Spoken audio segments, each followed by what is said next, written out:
Welcome everyone to another episode of the Homestuck read-through on the Observing Nerd YouTube and stream and Twitch channel. I would like to welcome everyone who is new, as well as thank you to everyone who is a returning viewer. To everyone who is new, you are on part 9. I recommend you go back to part 1.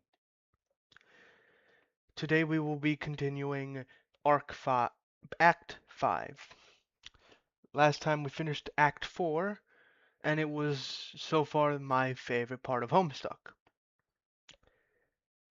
I wonder and hope that Act 5 will keep up.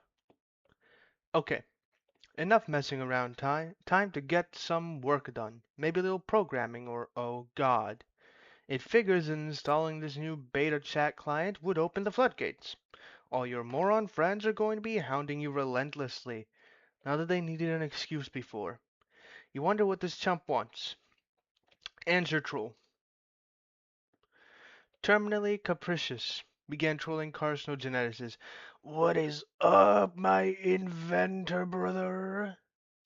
What in the sweet almighty taint chafing fuck do you want? Not a motherfucking thing, bro. Other than I be checking out how my best motherfucking friend is at, yo. I really can't stand you, and I hate how you type. It just bothers me so much. Have I mentioned that? You say it pretty much every time we talk, yeah. But, I don't have to. See? But I mean, man, this just feels so motherfucking unnatural and shit. You just gotta be going with what feels right at where your heart's up in, best friend. Fuck, their voices are gonna kill me. I wonder what kind of shitty thing I did to deserve such an awful best friend. Or maybe what terrible thing I'm going to do and get punished for in advance. Maybe I'm just like preemptively the worst fucking piece of trash who ever lived and don't even know it yet. But hey, look, your friendship is exhibit A, I guess. It's such a beautiful thing, this troll disease called friendship. Friendship isn't a disease, shit sponge. It's like a mistake, a big joke of nature. It's a miracle. Oh no, don't start with the miracles again. Man, everywhere I look, all I see is motherfucking miracles. It's so spiritual, all these miracles and shit. Okay, like, just be taking this fucking tits bottle of fucking Fago I just cracked up open. And how it's being all like hissing and shit. Motherfucking hissing, man? Who went all and told it to do that? How would it even do that? It's crazy. It's a miracle. It's carbonation, you ignorant douche. Try getting school-fed sometime instead of slurping down that weird swill all day and fondling your stupid horns. No, no, no, bro. I just want to know. Don't even tell me. Knowing shit just steals up all the fucking magic from my miracles like a motherfucking thief. That ain't cool. The only miracle is that you like that disgusting sludge. When do you even get that stuff? It's also a miracle how you dress like an imbecile and are basically the stupidest asshole I've ever known. Actually, you're right. There are miracles everywhere. I've been a fool. See, man, I am straight up telling you. Miracles. It's like, alright, computers, right? What the fuck? Miracles is what? Fuck you. Fuck you. Just fuck you for me just reading that. Anyway, what's up with your bad self? For serious here. Isn't something big all going down? What? I heard something big was going all down. Just all be telling me all what motherfucking it's up and all about. Stop saying all. Are you talking about TA's thing? Yeah, fuck yeah, man. So mysterious. I'm never getting cease. I'm never getting ceased to be amazed by all these fucking mysteries life's got for us. Anyway, I don't know what's up with that. Maybe I'll talk to him tonight about it. Maybe I won't. It's probably just another one of his projects that winds up being completely useless and a huge mistake of waste of time. Yeah, maybe, but he's your best friend though, so it's all cool. Anyway, I thought this sounded like a pretty big motherfucking deal, my man. Oh, what? Oh, bro, never mind. I just fucking did like to scare the shit out of myself here. These damn horns. You've got to get rid of those things. They make it more embarrassing to know you, which is a friggin' miracle. That's even possible. Like, wow, God sure cooked up a doozy there. Twinkly-eyed son of a bitch just keeps guessing, doesn't he? Man, you know you want to give my horns a good squeeze. Actually, you know what will be the miracle to end all miracles? It'll be if I ever meet a kid I despise more than you. They'll make me a motherfucking convert. I'll see light so bright I'll need GC to walk me around so I don't bump into shit. Sign me up for your idiotic clown religion, okay? You fucking got it, brother. I'm going to need so much liquid to not die from having to do the troll voices. Thank fuck. I have like two hells here and an entire bottle of water. Let's hope that's enough. Well, what the motherfuck? Who's this motherfucker? It's cool. Life is like that sometimes. It's full of mysteries. You'll be doing one thing, then something else hits you, just like that, and you roll with it. That's what you do when life hands you lemons. You sure as fuck don't make lemonade because who the fuck knows where that fucking shit comes from? It's squeezed out of miracles, is where. So what's this motherfucker's name? Enter name. Your name is Gamzee Makara. You get pretty excited by clowns of a grim persuasion which may not be in full possession of their mental faculties. You belong to a rather obscure cult which foretells of a band of rowdy and capricious minstrels which will rise one day on a mythical paradise planet that does not exist yet. The beliefs of this cult are somewhat frowned upon by those dwelling in more common lawn rings, but you don't care. You got to be going with what feels right at where your heart's up in, you know? You like to practice on your one wheel device, which you are god awful at because your feet do not reach the pedals. You enjoy a fine beverage and like to do a little baking sometimes. You've got all these horns all over the place. And sometimes you step on them and scare the shit out of yourself. You like to chat a lot with your pal Carcat, who is usually pretty cranky, but he is your best friend. You have a lot of other great friends who you also like a lot. Your troll tag is terminally capricious, and you speak in a manner that is just a little bit whimsical. What will you do? I'm not gonna lie. The clown art. It almost looks AI generated. You know it isn't. This was way before AI, but by God, it fucking looks AI generated. Capture log bottle of Fago. I think that's how you say. You snag a bottle of Fago. To consume the beverage is what your fellow devotees refer to as kicking the wicked elixir. It is capture log through your miracle modus. You have absolutely no idea how this thing works, and you don't want to know. Capture log computer. Take your husk top. Sometimes you just like to pick stuff up and watch the colors. So beautiful. Life is beautiful. Ride one wheel device. You decide to give this diabolical contraption another shot. Maybe one of these days you will get one more, suited to your proportions. For now, this is all you have to work with. You just have to figure out how to stay on the thing without flying off the handle. You do some sort of acrobatic fucking pirouette off the handle and into a big pile of horns. Sample delicious pie cooling on the counter.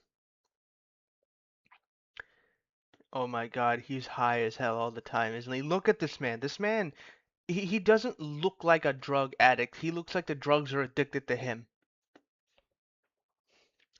It is still piping hot, but you can't help yourself. You sneak a taste of the super slime pie. You aren't supposed to eat that slime. It does funny things to a troll's head. But you were never taught that on account of a lousy upbringing. Your custodian was always out to sea. That is where he is now. Maybe you'll go outside and see if you can spot him. Take a juggling club. You grab a juggling club. You'll need it if you are going to go out. It is dangerous to leave unarmed. Go outside. You leave your hive and head out to the beach. There is no sign of your custodian. You should not stay out here very long. The sea dwellers are quite hostile. I like how he just has a little umbrella over here. Also, by God, I know that in general these things are long nights, but I have a feeling like when it's day, the houses become hotter than an oven. Something is bugging you. This is a Someone is bugging you. This is exciting. You're always down for shooting the wicked shit with anyone that who'll put up with you. Now, if only you could figure out how to get your husk top out of this stupid thing. It'll be a miracle if you can manage. Retrieve husk top. He's praying to the insane clown posse. You say a short prayer to your beloved mithril messiahs, and splash a pinch of special stardust in your face. Your Sildex launches your beverage far, far into the ocean. You wonder if you can just sort of reach over and answer troll. It just fucking worked. Gallows Calibrator began trolling terminally capricious. Hey, Gamzees, you want to play gamesies with me? Yeah, that sounds like the motherfucking shits, bitch titch. It sure is hard to ignore the weird things you say sometimes. But I'm gonna. The only reason I'm asking you is because your name is like game, and no other reason. Get it? Well, I heard of worse fucking reasons to be getting all about to do something. Honk. Not that it should bother you, that reason. Why don't things like that bother you? No wonder Vantas can't stand you. But who cares about him? We're going to have some motherfucking shitty bitches playing together, or whatever you said. So this is the game I've heard about? The big mystery? Yeah. Whoa, okay, this is going to be fucking insane. But can he play a little later? I'm a child keeping an eye out here for the old goat. You know how it is with a family. No, not really. Dirt, derp. Oh, yeah. Dar. Way to go. How does that stupid bottom syrup of yours taste, with your hoof so far up your mouth? Sorry. Anyways, I'll go inside in a while. Why don't you get Carcat to fire up that motherfucker with you? He likes games. Oh, no. God, can you imagine all the bitching and moaning? I used to try to play stuff with him, but wow, did I learn my lesson. All right. Well, I'll try to get in and get up on my chill real soon and we can play. Just give me a minute. Bullshit. I know you're just going to sit there on the beach and space out and lose track of time. Hello? Gams? What? Oh man, sorry. Spaced out. Do you know how beautiful the sound of the ocean is? Have you ever even seen the ocean? I mean, smelled it? Sorry. Mm. Get some CarCap. Get some programming done. Import universe U. Import author CarCat. He's importing a universe.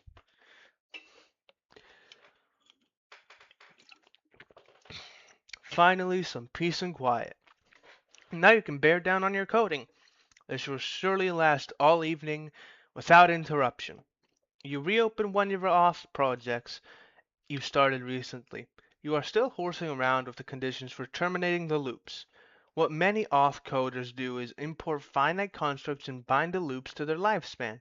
For instance, the main loop here will terminate on the death of the universe, labeled U. That way, you only have to wait billions of years for it to end instead of forever. You have bound a subloop to the lifespan of the code's author, which is you. Any routine at the end will execute when you die. You figure this might be handy for coding something to release a final will and testament, or maybe some doomsday virus. You spend a lot of time thinking of ways to make the perfect doomsday virus. Conveniently absent from Auth's extensive import library are entities with short lifespans, like a rapidly decaying particle that only lasts a millisecond sure would be handy, or even a fruit fly or something. But no, coding with this language is all about finding ways to trick it into doing what you want.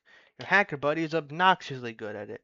He sent you some files which you still don't understand, but you're not going to admit that. He is even better at making viruses than you, which really gets stuck in your nook. Check out one of his files. Bef Bifurcate this slash this, import universe U1, import universe U2, auth execute auth this, execute no, Jesus, I can't read that. I'm not a coder.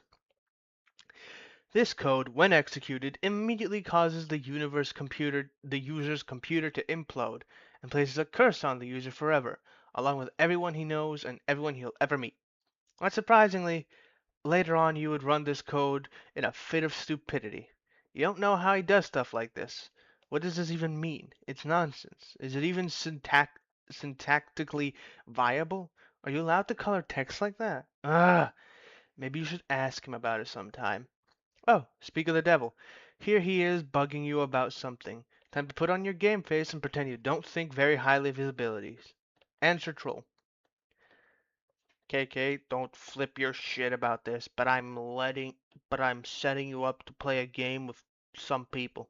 Why would I flip my shit about that? Because you flip your shit at about everything. Well, will you just look at this? Will you look at this? Here's my shit. And yet it remains unflipped, just sitting there on the skillet, getting burned on one side. It's a miracle. No, are you into miracles now too? Because if you are, you're fired preemptively from the game. Fuck no. Okay, nice. Miracles are like poop stains on God's underwear. Making fun of people's religion is the best thing to do. That's why he hides them. They're fucking embarrassing. God launders in mysterious ways. Right, but let's shut our mouth a second and talk about this game. It'll only be a second, really. You don't have to do much. Okay, good, because I'm pretty busy tonight. What is this thing anyway? Why all the secrecy? Well, the short story is that it is an immersive simulation that you play with a group. The long story is that the fate of our civilization depends on us playing it. I guess the long one was shorter than the short one. Fuck! That sounds like melodramatic bullshit, but coming from you, color me unsurprised. Screw you, Vontus. This shit more real than Kraft grub sauce. Right, okay. So you made this game? No, no. More like I adapted it. From what? Some crazy technology AA dug out of some ruins. Haven't you talked to her about it? Man, no. I can't talk to her. She's so spooky. I don't know why most of our friends are such psychos. Probably it's because most trolls are. If you heard what I heard every night, I mean, wow, fuck. No, let's not talk about your weird mutant brain, and don't scan mine or whatever. It's off limits, you douche. I told you, like, a billion times I can't do that, you nub-slurping fuckpod. Um, hello, Super's Burb Chicks. Your car cat, yes, it is. You will now have to suffer me voicing your car cat. Do not worry, I'm suffering in equal amounts. My throat will be dead by the time I finish this series. Lo, okay, we've already. Why are you two up to this secret stuff? Why haven't you told me anything about this? KK, I'm sorry, but really, it's kind of a private matter between me and her. I'd appreciate it if that was respected. Oh God, stop being so sensitive. It's a repugnant quality. Okay, how about you take your own advice? You are such a blubbering hypocrite. You're lucky I'm so fucking magnanimous and charitable, 'cause otherwise there's no chance I'd waste my time on you. What a load of shit! This act that you actually think you're a hotshot. You know you hate yourself. Nobody hates himself more than you, idiot. Yeah, well, I hate you way more than I hate myself, and that's fucking saying something. In fact, I hate you more than I hate myself, and you hate yourself more than and you hate me combined. Fuck, that noise is what the fuck? That noise in every leaking orifice has got you know. I hate the combined product of you and myself more than you could ever begin to hate me and myself and you and yourself on your worst day, so fucking deal with it.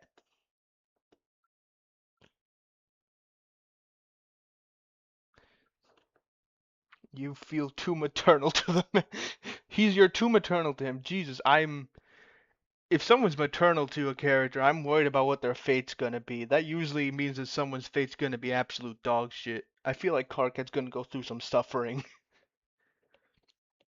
I mean, to be fair, everyone's been going through some suffering in this series so far, but still.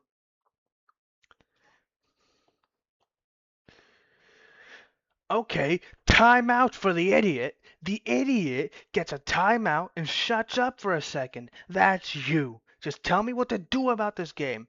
Okay, well, I'll send you a download soon. I'm setting up two teams. Like, two separate competing teams so that there's a better chance of at least one group winning. And also, I guess, to see which one can win faster. Okay, let me guess. There's a red team and a blue team, right? Yeah, you're on the red team.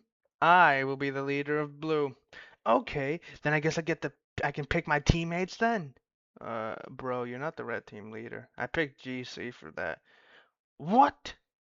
Dude, I did not think you'd be interested in this. Don't act all offended. Oh, wow, now I see. Really fucking clever, picking the blind girl to lead the team you're competing with. I know you were a cheater lowlife, fucking scumbag with no scruples or self-esteem and were basically worthless on every level. But somehow, I'm still disappointed in you. All I remember is his face meets the table. Oh my fucking god, I have a bad feeling about that. If you're not trying to spoil too much, I have a very bad feeling what that's specifically gonna mean. Yeah, I am such an idiot for not rewarding your bubbly personality and impeccable people skills with a leadership gig. What an inconsiderate knuckle-sponged asshole I have been. I am a Hats leader, and you know it. I know your filthy seed flap is flustering in the profane breeze that's shooting out your stinking meal tunnel. I do know that much. How do you get out of your cocoon in the morning knowing you're the worst thing a universe was ever responsible for? Also, it must be hard with your hands to persistently bother every mutated set of genitals peppering that ghastly husk you pawn off as a body. Has a female ever looked at you without at once turning skyward and erupting like a vomit volcano? Answer me that. This is so immature. I'm basically just laughing here at how mature you are. Like, I really give a fuck who the red leader is. You want to be the leader? Fine, talk to GC about it. I guess these conversations we have do get kind of embarrassing in retrospect. Are we not friends anymore because of stuff I said? You literally ask me that every time. Are you joking? Can't even tell anymore. It's a joke, moron. Honestly, I'm just glad nobody else is privy to our conversations. Actually, why don't we make a pact to delete this one from our logs? I'm just shuddering here, scrolling up and reading this. Yeah, okay. He gets lifted up and then suplexed onto a table by Dave at one point. Oh, literally his face meets the table. Literally. I thought you were just making an innuendo. No, he literally has his face meet the table. Also, Jesus, I'm gonna need water. Carcat, why do your voice hurt my throat?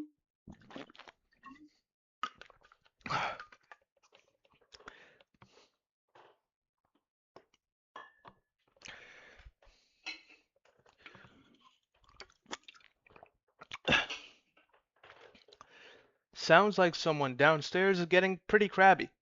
This is not an encounter you are looking forward to. You'll probably put it off as long as you can manage.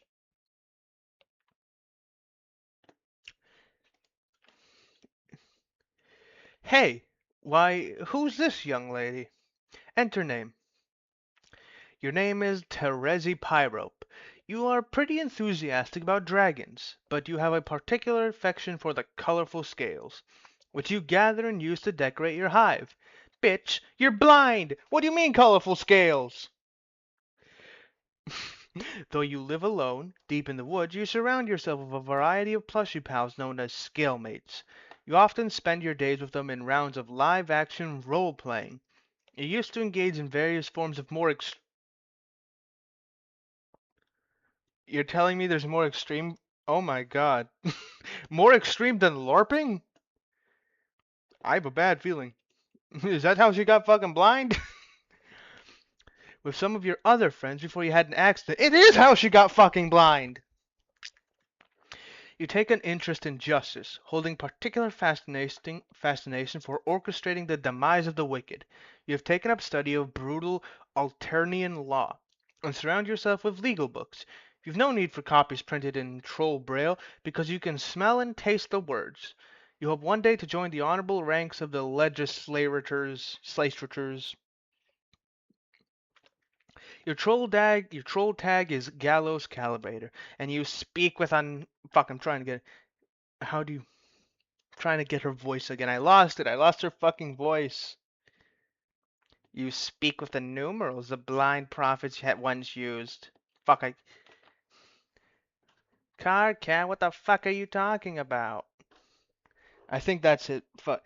Whenever I try to get a character voice on, I tend to say that phrase. For some reason, using that phrase, I'm able to find the character voice. I have no idea how. I have no idea why it works. It just does. You are presently the leader of the red team, poised to begin a mysterious game with 5 other friends in direct competition with another 6 of your friends, comprising the blue team. My memory is shit, so I'm literally going, what? No way! Every time I see anything that isn't in my mind.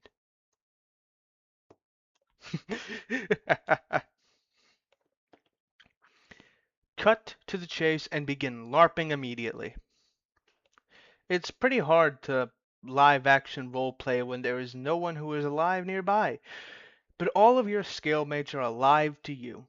At least you pretend to believe that to annoy people. You prepare a new campaign for one of your favorite scenarios, court block drama. His honorable tyranny presides. On trial is an especially detestable fellow, Senator Lemon Snout. You have sparred with this scumbag before. Tonight he faces justice. You will play the role of the prosecuting attorney. On Alternia, there is no such thing as a defense attorney, or a defense. In a court block, the word defense itself is offensive. Interrogate.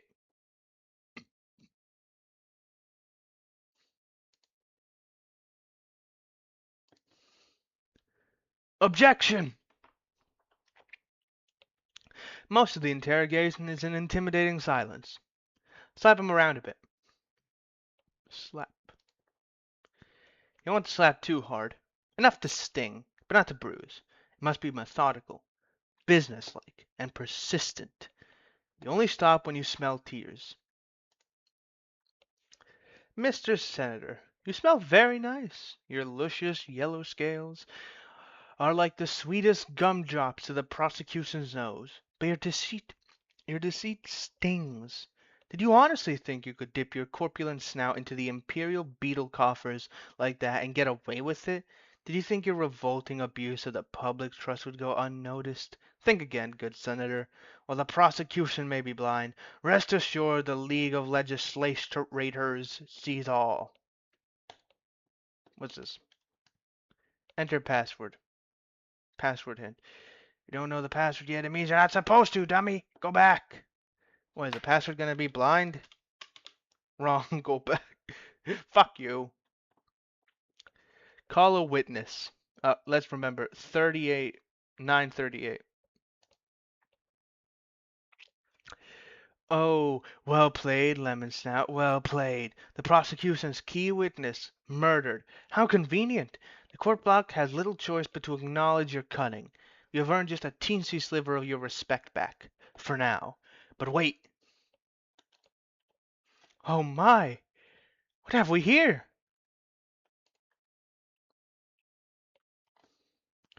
The prosecution begs your pardon, dear Senator, but you appear to have dropped something. A personal satchel, perhaps, chock full of illicit, embezzled beetles with which you have unmitigated cheek to waltz before his tyranny, concealed beneath your ill-gotten finery.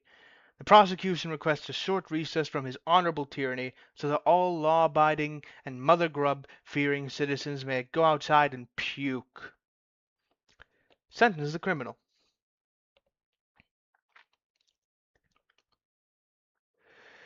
As the prosecutor, It is your job to reach a final verdict and sentence the reprehensible felon, while his tyranny watches in silence and submits grim approval. But you take pity on this miserable bureaucrat. You are feeling merciful. You'll give him a fighting chance. You'll flip a double-headed troll cigar to decide his fate. You do this quite often when making important decisions, kind of like Batman's nemesis, Two-Face, or that guy from No Country of Old Men. Anton Sugar is forgotten in these lands, but apparently in this fucking universe where names are apparently longer than the fucking Holy Bible, they still have Batman and Anton Sugar. They still have No Country for Old Men.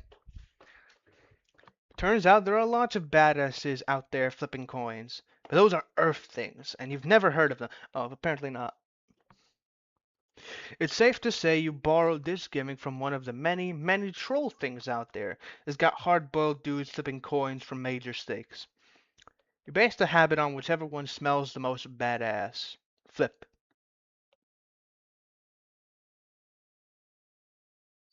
The coin fumbles through the air. Lemon Snout is sweating bullets.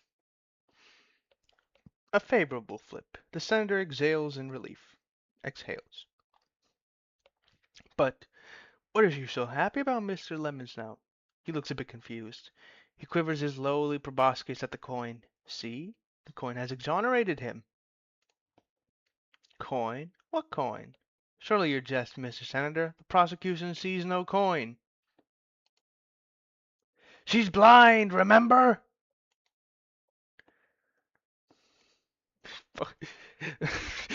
Jesus! She fucking hung them all! Adjourn. What the fuck? Another triumph for justice. The court block is adjourned. You offer final salutations to his tyranny in the customary manner. Okay, that's not customary at all. You're just kind of weird. It's just that your red chalk is the most delicious chalk. You cannot get enough of it.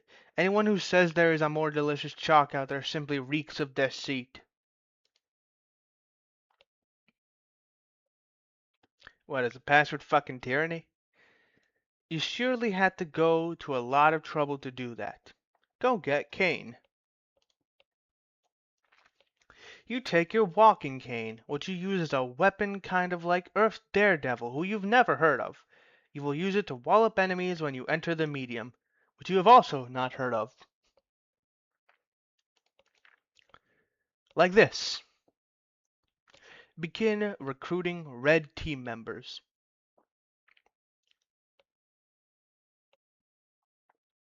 Your nose begins scouring your chump roll through the saliva smears at your monitor for potential teammates, so you can start playing.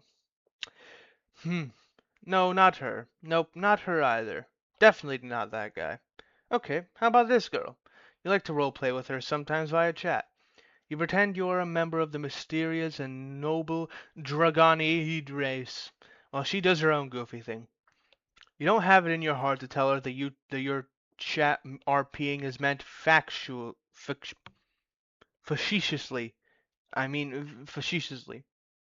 Troll AC. Gallows Calibrator begins trolling arsenic catnip. Fuck! No, I'm gonna need to start doing a cat girl voice. Fuck! GC lands on your whelping stoop and raps on your cave with her noble and elegant talon, and once with her mighty snout for a good measure. AC saunters from her dark cave, a little bit sleepy from the recent kill. AC uses one of her mouths to lick the fresh blood off her paws, and the other one to blow you a kiss. GC, with a mighty whisk of her mighty tail, plucks the kiss out of the air mightily.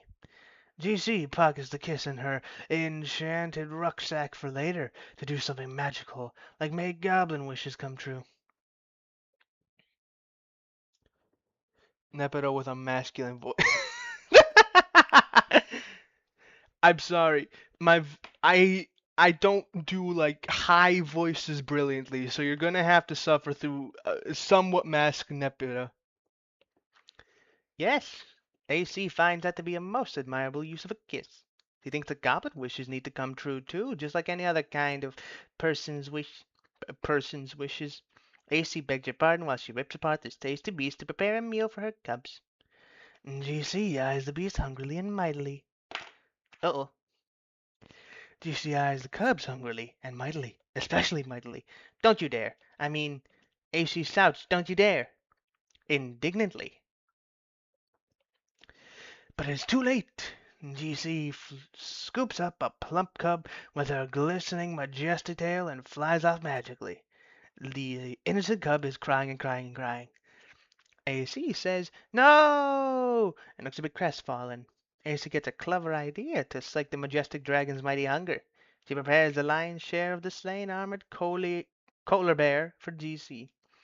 GC's magnificent curiosity has been perked. Is it a bull cholar bear? Oops. She asked that.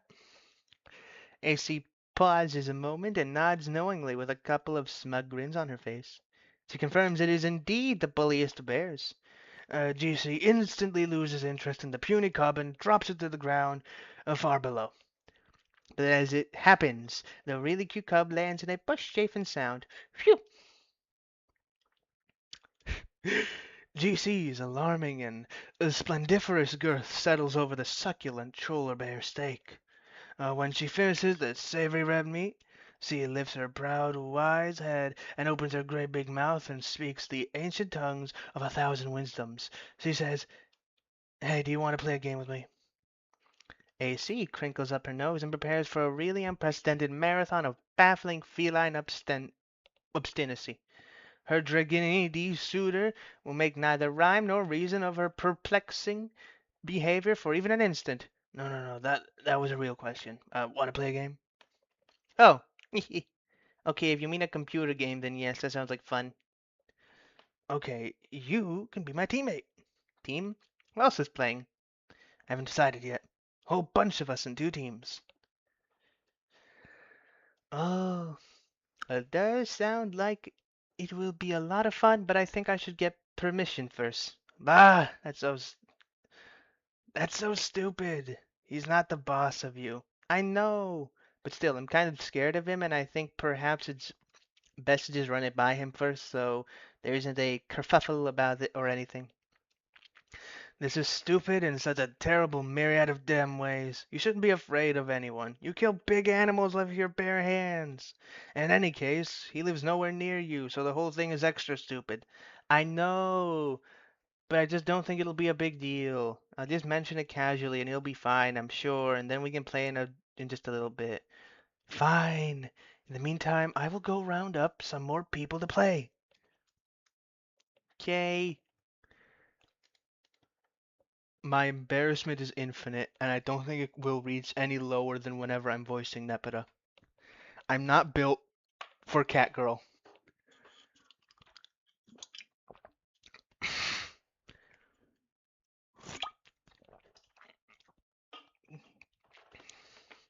Hey, Gamzees, you want to play Gamzees with me?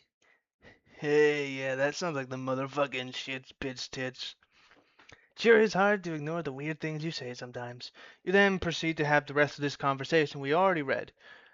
No luck in getting this guy to play with you right now, either. You guess that leaves.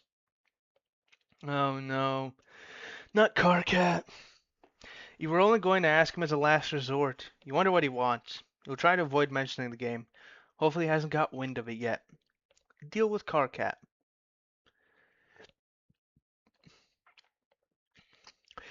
Carcinogeneticist began trolling Gallows Calibrator. Oh, that's why her name's Gallows Calibrator, because she sends people to the gallows. Gamzee pure talent, Nepeta's gifted effort. You ain't no way you just said that my fucking voice makes me sound like a stoner out of pure talent.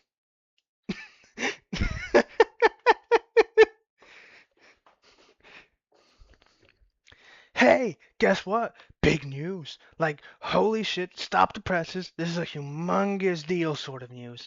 Blah, what is it? You're not the red team leader. That's me. I'm the leader. It's been decided on an official basis.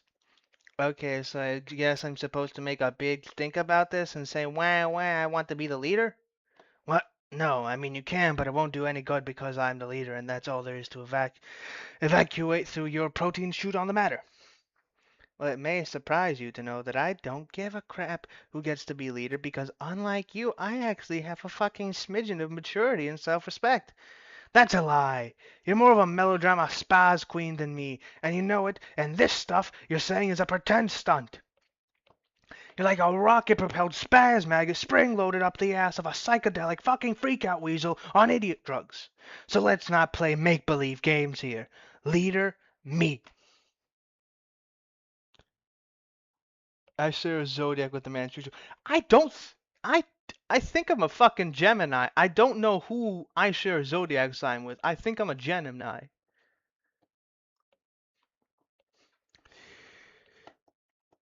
Card cat. I don't care. You can be the stupid leader. I just want to play this game. Okay, great. If it's any consolation, I have selected you to be my second in command. Really? Swoon. Fuck you, offer rescinded. Okay, but seriously, I would have suggested you be the leader, but honestly, it comes with serious responsibilities, and I wasn't sure if you were up to it. How could you think that? I'm an incredible leader with all kinds of prioritization and command skills. I'm gonna rock the cock off this weather vane, and the blue team will wish they never slithered out of the mother's gray grub's heinous, undulating asshole. So just give me the full briefing. What do you know? What's your birthday then, homeboy? Good question. One day. It is at some point in time. Okay, the thing you need to know is the leader starts out by running the client application, while I, the lowly second officer, connects to you with the server while I remain generally in awe of your manly grandeur. And I sit at my computer doing menial chores in support of your heroic escapades, which honestly I don't think you're ready for, but whatever. See, this is what I'm talking about. This is what I was made for. Being in charge of adventure, running around and stuff, and fucking shit up like a goddamn hero with a ripper wasp in his jock. Let's get cracking here. Launch your server or whatever. I'll install the hero program. The client? Yeah. Okay, if you insist. Far be it from me to stop you from being so dashing and courageous. And be perfectly honest, a little bit handsome. Yes, exactly. Now you are making sense. This is the kind of thing that sane people say. Keep at it. There's hope for you yet. Okay, I'll try. Anyway, to get you to stop being such a baby. What's a baby? Oh, it's like a mythical little pink monkey.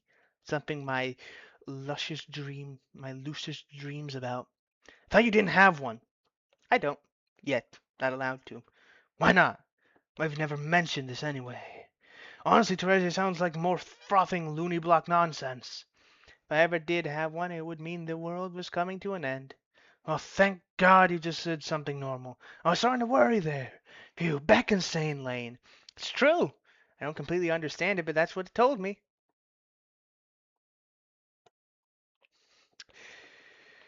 We need to get you out of that fucking tree and into the proper goddamn long ring. You've been stunted living up there by the whispers of fucking bark gnomes or something. I think one of my neighbors was just cold recently. Maybe you could live there. No way. Screw lawn rings. More like yawn rings. I love my tree. But you're welcome to visit sometime. Especially nice in the third autumn.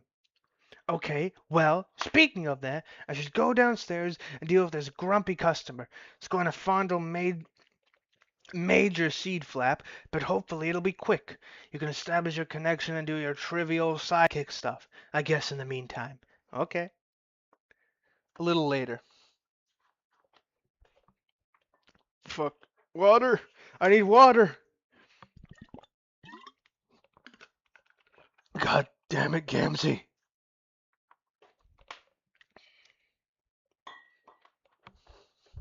No, that wasn't even Gamzee, that was Carcat. After the Night of Blood's heroic arrival to the land of pulse and haze. Uh, Lop, Loppa. You quickly crafted a new weapon. Holmes smell you later. Plus some other cool stuff. Deal with Terezi.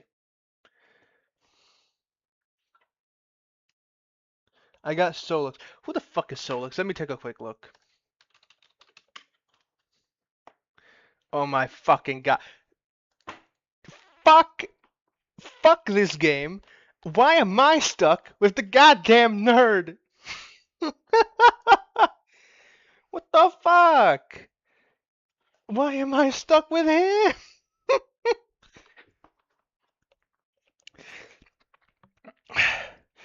Alright. Carcinogeneticist began trolling Gallows Calibrator. You can see me, right? Tell me what is wrong with this picture. No, I can't see you, dumbass.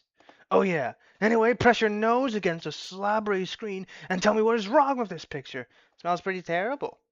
That's because you just took a hard drag of my load gaper, which for some reason I have discovered outside on this little island. You mean your toilet? Well, ooh la la! Excuse my disdain for your blue-blooded vernacular.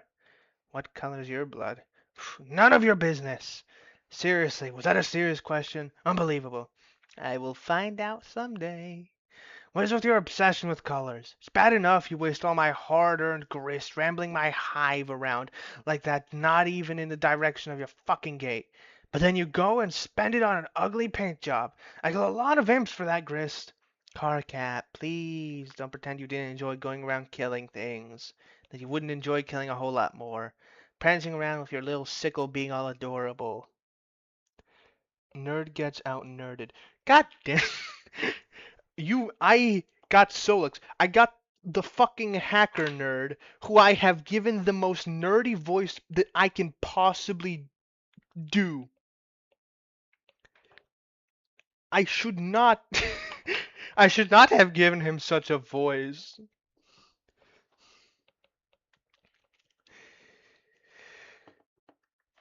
Yeah, right. More like Adora Bloodthirsty. I'm prancing around being that, okay?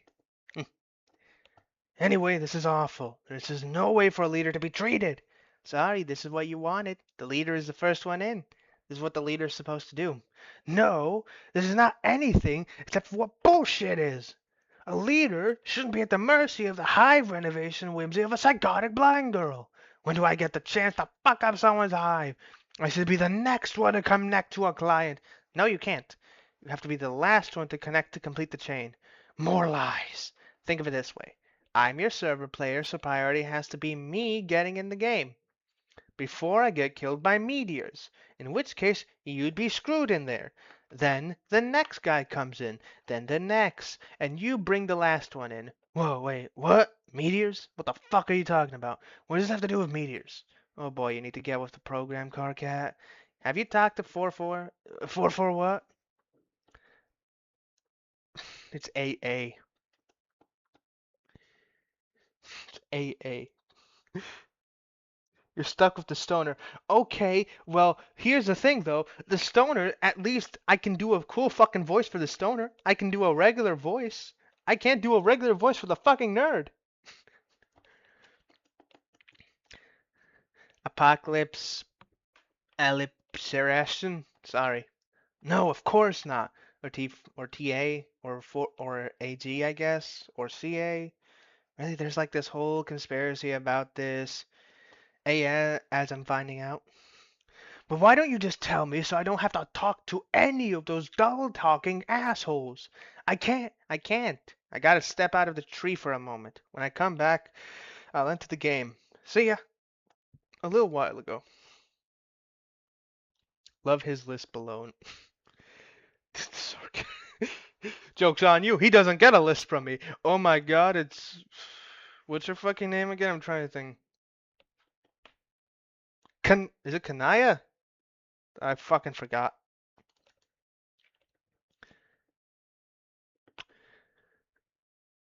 Ah, psychic powers. Desecrate the ancient ruins. Aradia, thank you. I forget their names. Desecrate the ancient ruins. Question: why are there multiple frog ruins? I have a feeling we're going to find out why there's multiple frog ruins, but it seems like there's always frog ruins, and it seems like it's always the weird people who end up finding the frog ruins and living near them. In this case, it was Aradia. In the original universe, it was Jade. You're not sure why you did that, really. There'll probably turn out to be a reason. There is a reason for everything. Understanding this lets you be reckless, whoever you are. A little later. Oh my fucking god, it's Eridan. I get to do a gay voice for him at some point. Yes! Rubbish from the land dwellers makes you sick, whoever you are. And later still. We return to the land of pulse and haze, so that we can rewind a bit, before all that paint got slopped on your hive and before that mysterious hole was made. Man, how'd that hole get made? It was when Carcat ran TA's cursed AT-AIDS program, and his computer blew up. That's what happened. We'll see this happen later. It'll be startling and unexpected. Deal with crabby customer. You're drawing that man right now? Damn.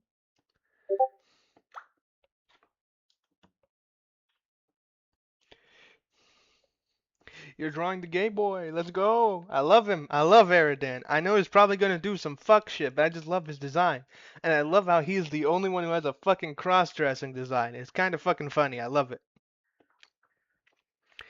You go downstairs and confront your custodian, which is another term for a frightening beast known as a Lucius Naturae. Your Lucius has looked after you. How do you pronounce that? Lucius? Lucius? Lucius? I don't fucking know.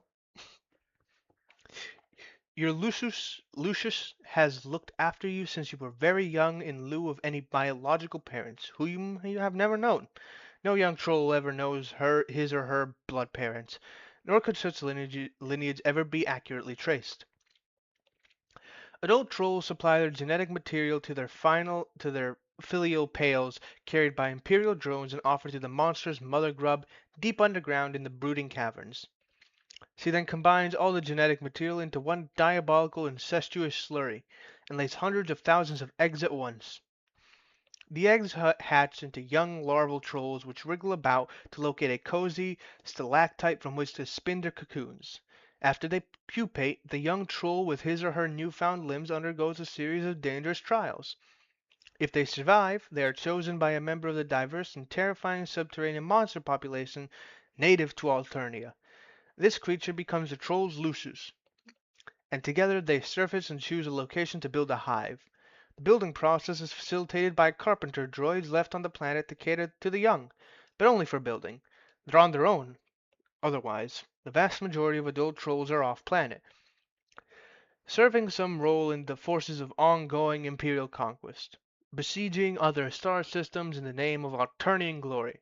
The culture and civilization on the homeworld is maintained almost entirely by the young. Trolls sure are weird.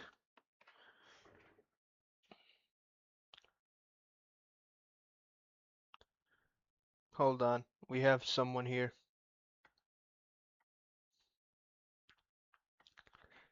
Fuck off, financial tea kettleette. We do not like bots here.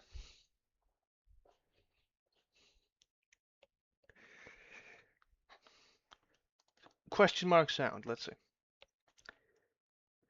You leap into the domestic fray in an attempt to mollify your nannying aggressor. After a lot of kicking and fussing and gnashing of teeth and carapace, you just pull out a few chilled roe cubes from the fridge to settle the beast down. Trolls and their custodians have a peculiar arrangement of codependence. The Lucius behaves as a lifelong bodyguard, caretaker, and visceral sort of mentor, while the young troll must learn to function as a sort of zookeeper. We decide to agree this conflict is not a big enough deal to warrant a detailed examination of the action or an embedded musical accompaniment. We also agree that while that would have been plenty sweet, we also we are also in kind of a hurry here. But if it were to be accompanied by something, it would probably sound something like this. We decide to listen to that track, close our eyes, and imagine what might have been. Wow, that shit was awesome.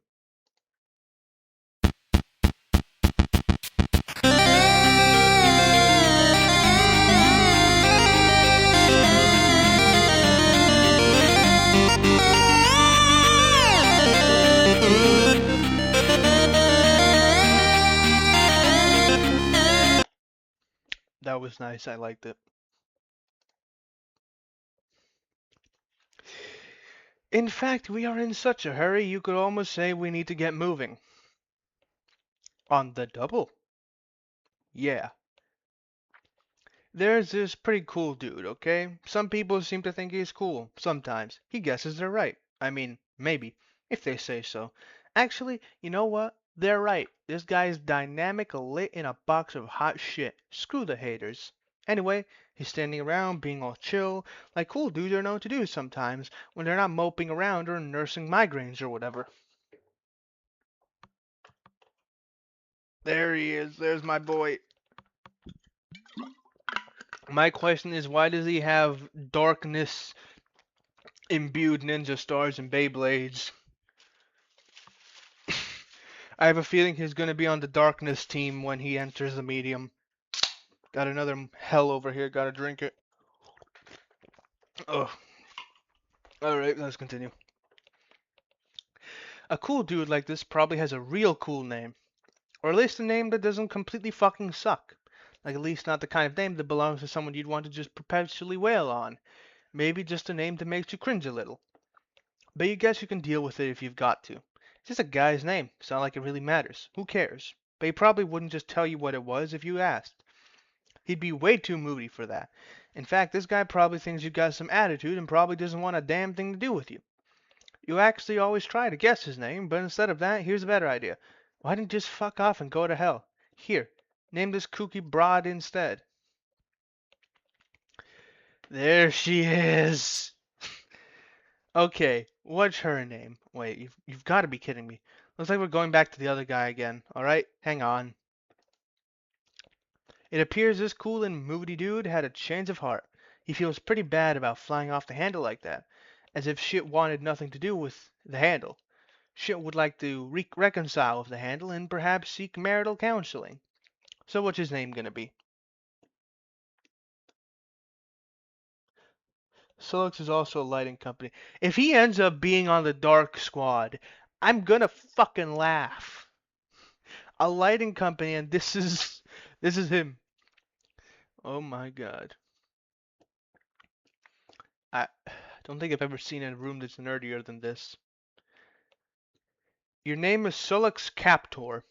You are apeshit bananas at computers, and you know all the codes, all of them. You are the unchallenged authority on apicultural networking. And though all your friends recognize your unparalleled achievements as a totally sick hacker, you feel like you could be better. It's one of a number of things you sort of beat yourself up about for no very good reason during sporadic and debilitating bipolar mood swings. He's totally me! You have a penchant for bifurcation, in logic and in life. Your mutant mind is hounded by the psychic screams of the imminently deceased. Your visions foretell of the planet's looming annihilation. And yet, unlike the typical sightless prophet of doom, you are gifted with vision twofold. For now. You have developed a new game, adapted via code parsed from the ruins and glyphs in an ancient underground temple. You believe this game to be the salvation of your race, though you are not sure how yet. To ensure success, you will distribute the game of to two teams of friends, a red team and a blue team. You will lead the latter group. Your troll tag is Twin Armageddons, and you tend to speak with a bit of a lisp. What will you do? Equip throwing stars to Strife Specibus. Why would you do that? A high-level psionic has no use for any particular Specibus allocation. Fling stars Specibus ward. You make short work of the Specibus and, oh god, one of your B-house mainframes! The silicone was sliced clean through by your foolish maneuver. What were you thinking? The workers pair up and dance angry messages to you in binary code.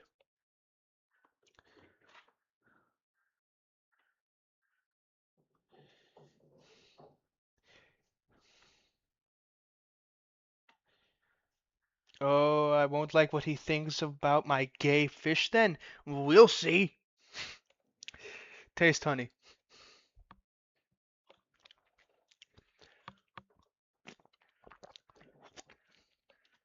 No, You do not under any circumstance eat the mind honey. The consequences are highly unpleasant. You cultivate this honey for your luscious. It helps him not be such a complete idiot all the time. Merely most of the time instead. Calm those bees down. Nap time. Get to work at computer. You are always up to your nook in the newest and hottest games. It is hard to walk around the place without squishing them. Whenever that happens, you are screwed, and you have to grow a new one from scratch. Or just pirate it, you guess. But tonight is no night for games. Well, okay, it is. But just one game in particular. And this game is no joking matter. It is deliriously bug nasty. Recruit team leader. Two Armageddons began trolling Gallows Calibrator. TZ, you want to be the leader of one of the team? You mean the game to save the world? Yeah. Okay, I picked the red team. Oh, I didn't say anything about red team. Or even that there were two teams, but fine. Obviously, you're going to set up red and blue teams. Come on. You don't know what I'm going to do. Stop being as Stop being as though you can read my mind. It's not a power you have. Your strengths are being blind and tricking people about stuff, and I guess being generally savvy and pretty decent at other stuff. But that's why I'm picking you and not some other fucking slub from retardation row. Solex, please. You are Mr. Appleberry Blast, and everyone knows those are your favorite flavors. Even though you type in yucky mustard, which is weird. Maybe there's more to me than you think. Maybe I am not the two trick hoof beast you want to make me out as. Maybe I just want to give the red and blue thing a rest for a change and not make it so it's like, oh look, is that predictable fuck with those two stupid colors. It's amazing how much everyone fucking hates him. Maybe red and blue aren't that great and I hate them suddenly. Have you thought of that? Maybe I'm more of an aubergine guy. Plus whatever that putrid color is you type with. What is that? Turquoise? Maybe it's making me turquoisey? Maybe the new name for that color is summer shithead. Summer shithead mist. Have you considered that? Maybe I'm sticking with red and blue, so maybe you should suck on it. Maybe is a stupid word. Maybe that's the big maybe we should all ponder tonight over some hot shut the hell up tea. So you think I'm savvy? Yeah, I think so. Picking out whoever you want for the red team, and I'll leave the blue team. I'll send you the download soon. Talk to you later. Wait, maybe you should tell me more about this game first. How exactly are we saving the world? I don't know yet. I just know that I've seen it in my visions. That the world will end and our whole race dies, and this is how we save it. And uh, and AA can back me up on this, so don't be all doubting me about it. I'm not doubting you. I think you're right, mostly.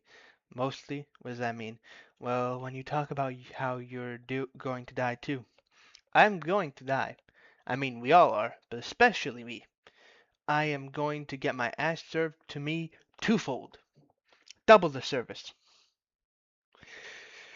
Like two dudes on Double Butler Island getting worked over by Siamese twin masseuse. But before I die, I'm going to go blind like you.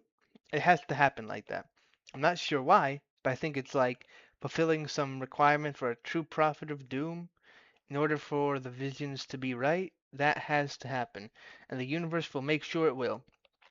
It's kind of like how a prophet earns his stripes by being blind, like how an angel earns its wings. What's an angel? Some terrible mythical demon with these awful feathery wings. Yikes. Paradox Space uses them to usher in the end. How does it know what angel to use? Huh? So yeah, we will all die, but most especially me. End of story. But don't take this the wrong way, but how can you be totally sure about that? How do you know some of the real visions you're having aren't getting kind of tangled up with sort of the way you are about yourself? What do you mean?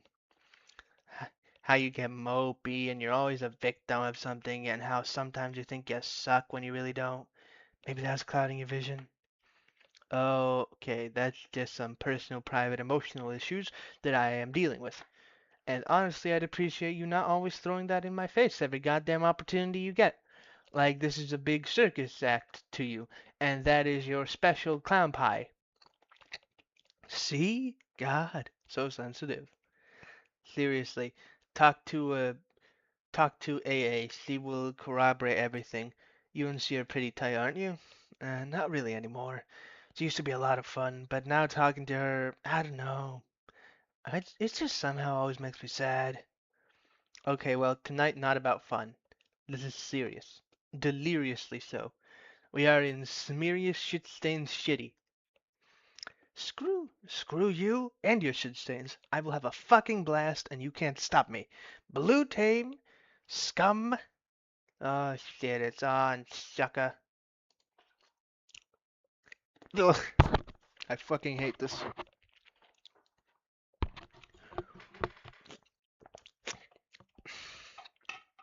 Why can a troll not have a normal voice for once?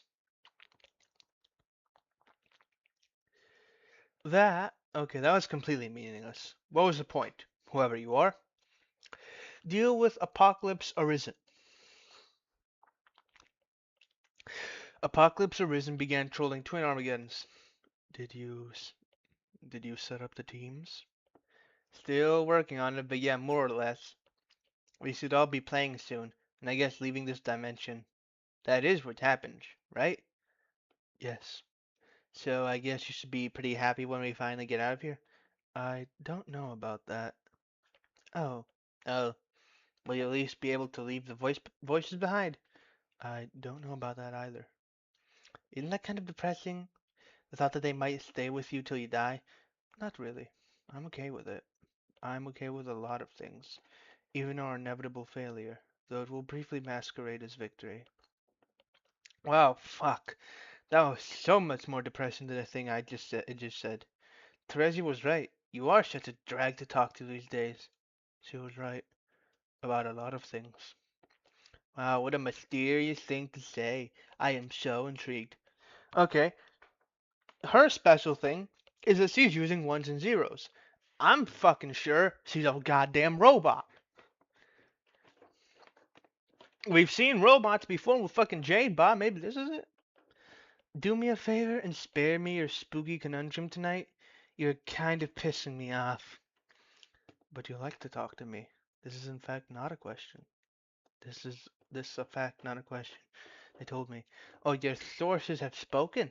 Relay a message for me. Tell them to go hunt my huge creaking bone balls. Why do you like to talk to me?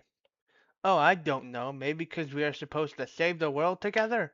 I also talk to you because, in case you haven't noticed, I despise myself and perpetually seek to duplicate, through emotional pain and cacophony of physical pain, my hideous mutant brain causes me every day.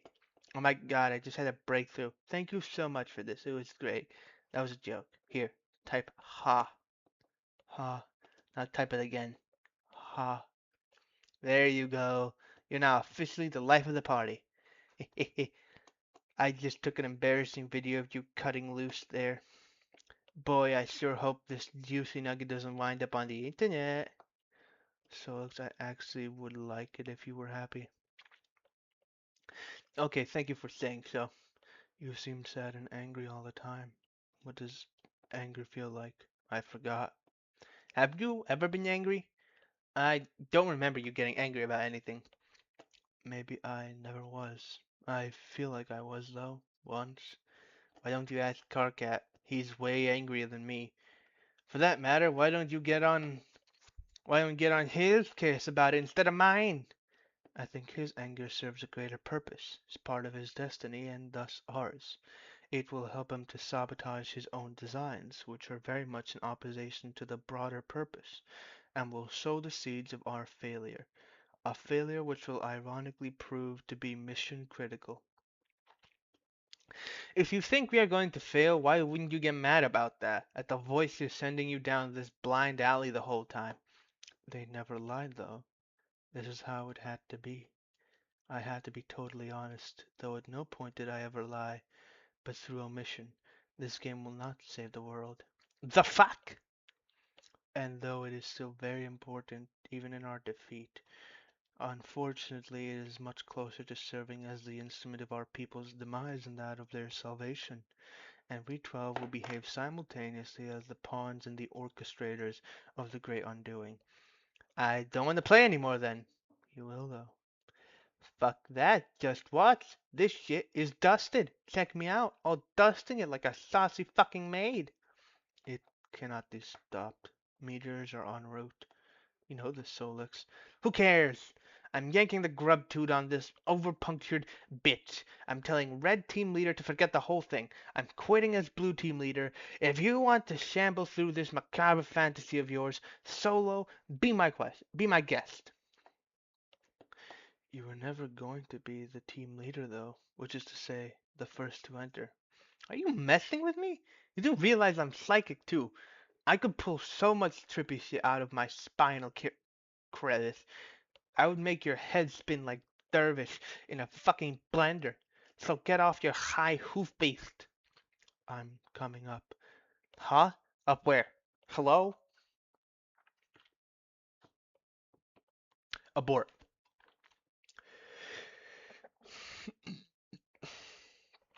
Twin Armageddons began trolling Gallus Caliber. Hey, change the plan. We aren't playing this game anymore. We don't have to bother recruiting. Sorry to waste your time. I am not the leader anymore. Karkat is. He is? He threw a tantrum about it, so I let him be the red leader. Okay, that's fairly predictable, but that's fine. I'll talk to him about it. What's going on? Nothing. This game sucks, and AA is full of crap. Sorry about all this. Hmm. Twin Armageddons began drooling carcinogeneticist. Hey, change the plans. We aren't playing this game anymore.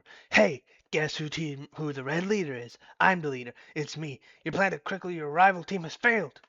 I know. She told me. I don't care. The game is bad news. It'll cause the end of the world, not stop it. So forget it. Just go back to whatever you were doing. Writing your shitty code or whatever. So pathetic. This is yet another feeble attempt to weaken your opposition. Therese and I have already established a connection and we are making great progress here. We are a great team and I am a fantastic leader. We will beat this game in no time while your team is clearly still asleep at the thorax. Oh god, no you idiot. I don't care about the game anymore. I just quit. I'm not playing. You should too. Amazing.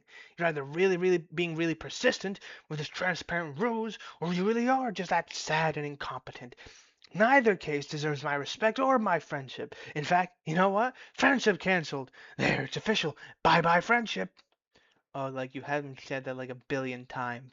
You aren't in my position to question my competence. You're the worst programmer I've ever seen. You don't know anything about computers. Why do you bother? The only thing you're good at is yelling at making huge mistakes and being ugly and horrible in every way, and having stupid little nubby horns. To be honest, I don't see what's so great about your programming or hacking. Where's a hacker even? Just some smug asshole in movies doing fake things and making up words. It's not even a real thing to be. It's just some bullshit title you gave yourself so you can feel just a tiny bit less loathsome. Oh no, more childish burns. I don't know. I don't have to prove anything to you. I'm a great hacker. Period. No, it's all so clear now. You were a fraud all along. What does all this nonsensical code you wrote even do? It's all notice. It's all nonsense, like a bluff. You just say, oh, Carcat will never understand what I wrote is bullshit because it's too dumb to figure it out. Well, you're busted. These viruses here, I bet, do nothing at all. Wait, KK, I bet if I ran them, nothing bad would happen. Might even improve my computer's performance. No, don't.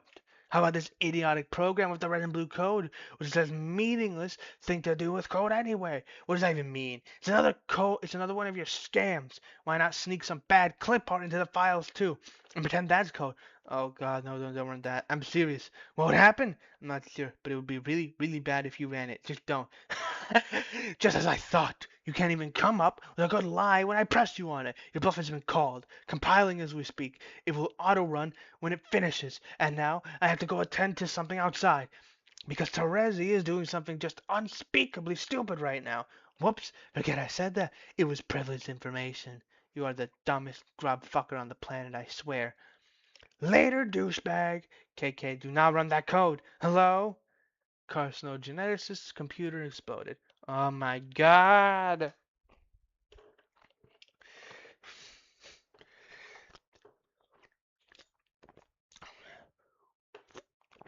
You are highly startled by the totally unexpected explosion.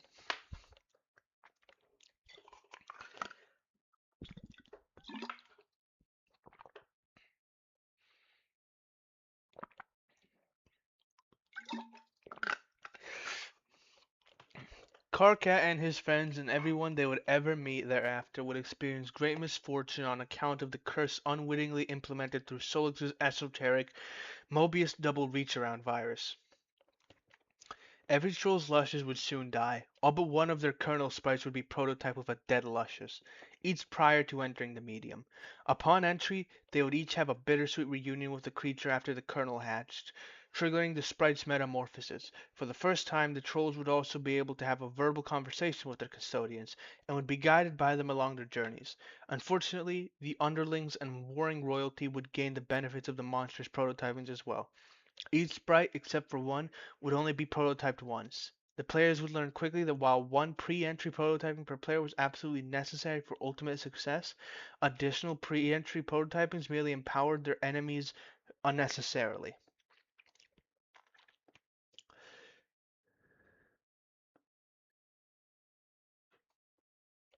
The game has no explicit rule that demands something dead for prototyping, but in practice, the kernel sprite has particular attraction to the deceased of the or the doomed. Across every session ever played, exceptions to this pattern are extremely rare. I'm now wondering if Dave prototyping himself makes it extremely rare. Is part of that extremely rare situation or not? Solix, lament. Why did you send Karkat that code? It was such a bad idea. You suppose it was a boastful gesture to get a friend to think more highly of you. But why would flaunting your superior skills accomplish this? It was foolish. You ought to wipe all these clever viruses you wrote off your computer. They can only bring more trouble. Delete. While deleting your virus folders, you pause on one oddball file you have lying around. You did not write this virus. You copied it from an obscure server, far beyond your planet's global network. This application is running on that server perpetually. Oh my god, that's a ball. This is gonna be something related to Lord English, isn't it? Or like the felt. It is an extremely simple ATH program. Its main loop is tied to the lifespan of the universe. When the universe dies, a mysterious sub-program will be executed. You have no idea of knowing what that sub-program does. It runs on a protected part of the server. It is completely unhackable. You delete the file, but it won't do much good. The program is already running elsewhere. Luckily, whatever harm it will do will not be done for many billions of years. And even then, what harm could a virus do after the expiration of the universe? This file always struck you as quite odd. Oh my god.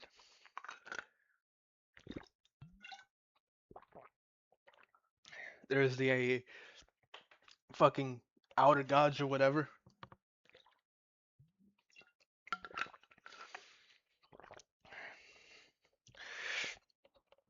But Solux, even with his vision twofold, does not have the perceptional luxuries of our vision omnipresent. When executed, the subprogram will summon an indestructible demon into the recently voided universe. This monstrous being with the power to travel through time is inconvenienced very little by his arrival upon the great undoing.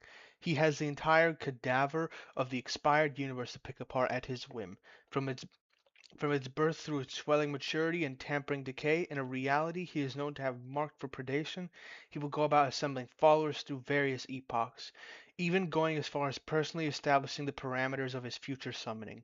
Solix couldn't know that the virus is essentially a formality. The demon is already here. It's Lord English! It's fucking Lord English! Sounds like your Lucius is agitated about something up there. You already gave him his serving of honey today. If he thinks he can get more, well, that's just greedy. You wonder what could be bothering him. You keep your enormous bicyclops chained to the roof of your communal hive stem. It is the only place there is room for him. Dueling with him on the roof during feeding time is a daily ordeal. Be the other girl. You are now one of the 5 other girls.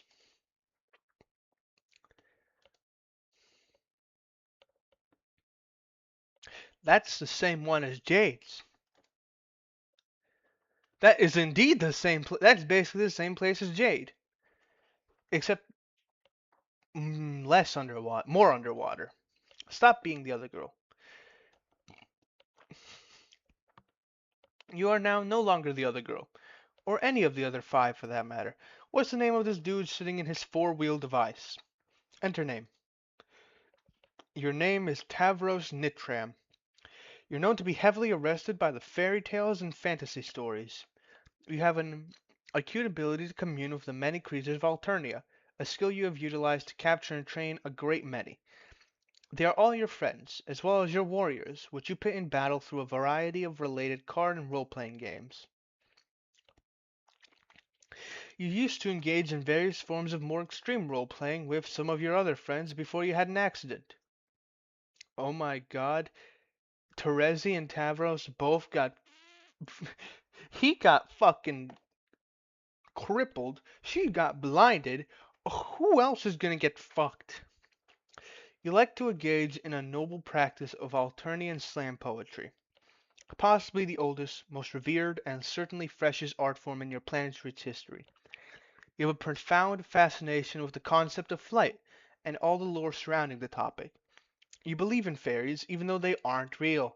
Your troll tag is Adios Torador, and you speak in a sort of a faltering manner. What will you do? Cut to the chase and play guard games immediately. You kickstart a rousing match of Fidu Spawn with the only friend you've got to play with in person, your loyal luscious Tinker Bull.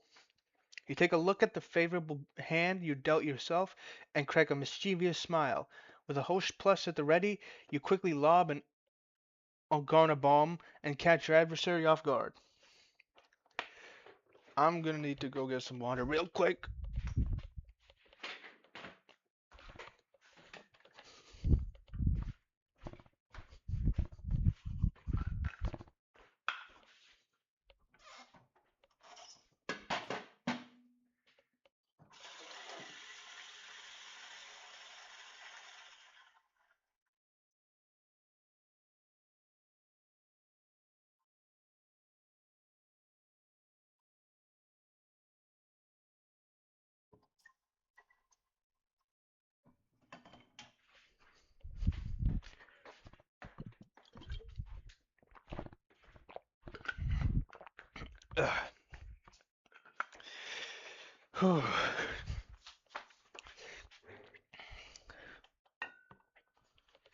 Let's continue.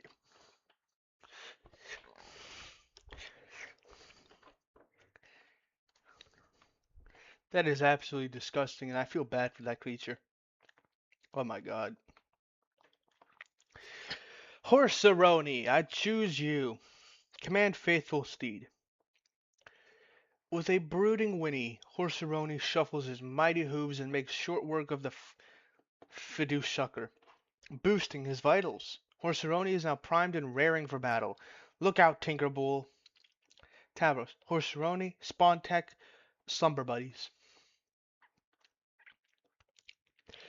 You use your awesome bestial communion abilities and bend the ferocious stallion to your whim. Tinkerbell can't stand the suspense. Nap time. Everybody wins. Horseroni gains a bunch of levels. In no time, he will be ready to breed and you can put him out to stud. Good game, everybody. That was a lot of fun. Time to do some other stuff, you guess? Roll up your ramp. This is how you get to your Recupera Raccoon when it's time to rest. It's kind of a production getting in and out. Hop in. You can't fit all the way because of your huge horns. It makes it hard to get any solid shut-eye. Oh great, now you're covered in slime. Why did you do this? You're going to have to change your clothes. There goes another solid hour down the tubes. Ah, damn, and there goes your four-wheel device. Down the ramp. That happens a lot. Take Lance. After a major cleanup rigmarole and a lot of crawling around your respite block, you equip your jousting lance.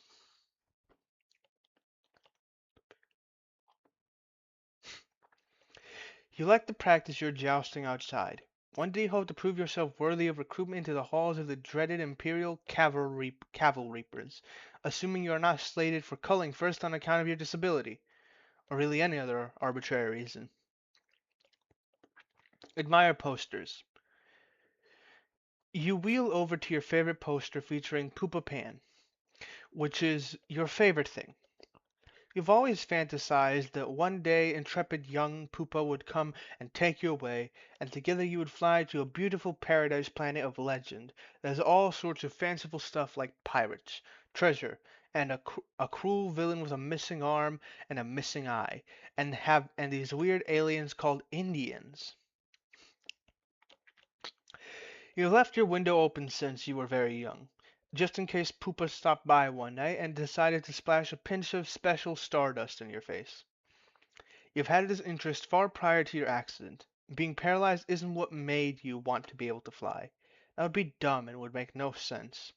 Being paralyzed does sort of make you want to be able to walk, though. Way in the future.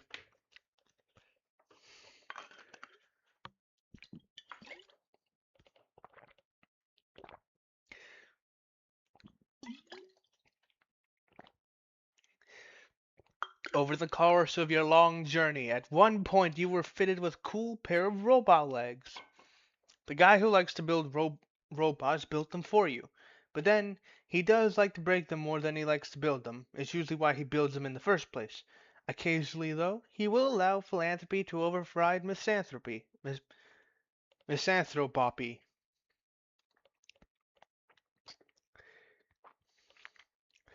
the fuck? You were lucky enough. Oh, okay. You were lucky enough to have a friend who didn't mind getting her hands dirty on account of your best interest. A friend with a chainsaw. Well, what the fuck? The guy who likes to build robots just stood there and watched. It would always make everyone uncomfortable whenever he would just stand there and watch, and way back again. But before that, you had to scoot over in your wheel device throughout the various worlds of the medium, and endure all sorts of follies related to your disability, which, in account of their great priority and marginal relevance, we will not get to see. Just as well. Well, look what happens when you space out and contemplate the future like that. The messages start piling up. Deal with AG. Arachnid's grip began trolling Adios toward her. Tavros! Hey! Hey! Red team is going to bite the dust, and I know you are on the red team. Whoa, really? How the fuck did I do it before? It was whoa, really? Yeah, you totally are. My team's got no use for a boy that can't make no use of his legs. You were... You wanna? Oh, you were fated for a team of losers, full of blind girls and lame boys and cranky imbeciles. Okay, you're probably right about that, but I shouldn't be talking to you. Oh? I promised I wouldn't talk to you anymore. What? Promised who? Rufio. Oh my god, who's that? I hate this guy already. He's, okay. Someone said I should give my self-esteem a name, and to be careful about what I say to make sure I don't hurt his feelings. So he's imaginary, a fake, like a made-up friend, the way fairies are. Made up, make-believe, fakey fake fakes. Who told you to do something so fraudulent? GA, but I don't know if she was joking about it. It might be a joke. I don't know, but I did it anyway. Oh man, what a meddler. I hate her meddling. Why is she always meddling? I don't know if it was a joke, but man, uh, I don't think it was a joke. It was more like, okay, complete this analogy. Laughing is to a joke as meddling is to, uh, exactly. That's what she just did to you. It is worse than a joke. It is worse than anything you can do. Next time, tell her to can it. That's what I do. But she keeps bugging me. Bugging and fussing and meddling. What's her deal? Fuck. I guess it's flattering that she wants to talk to me so much, though. I guess I don't mind. It's cool. Anyways, Tavros, you've been amazingly boring as usual, so I'm going to go. Okay. This show needs to get on the freaking road. Believe it or not, the blue team doesn't have a single player in the session yet, while you guys have like two or three or such. Unbelievable. I wonder what the holdup is.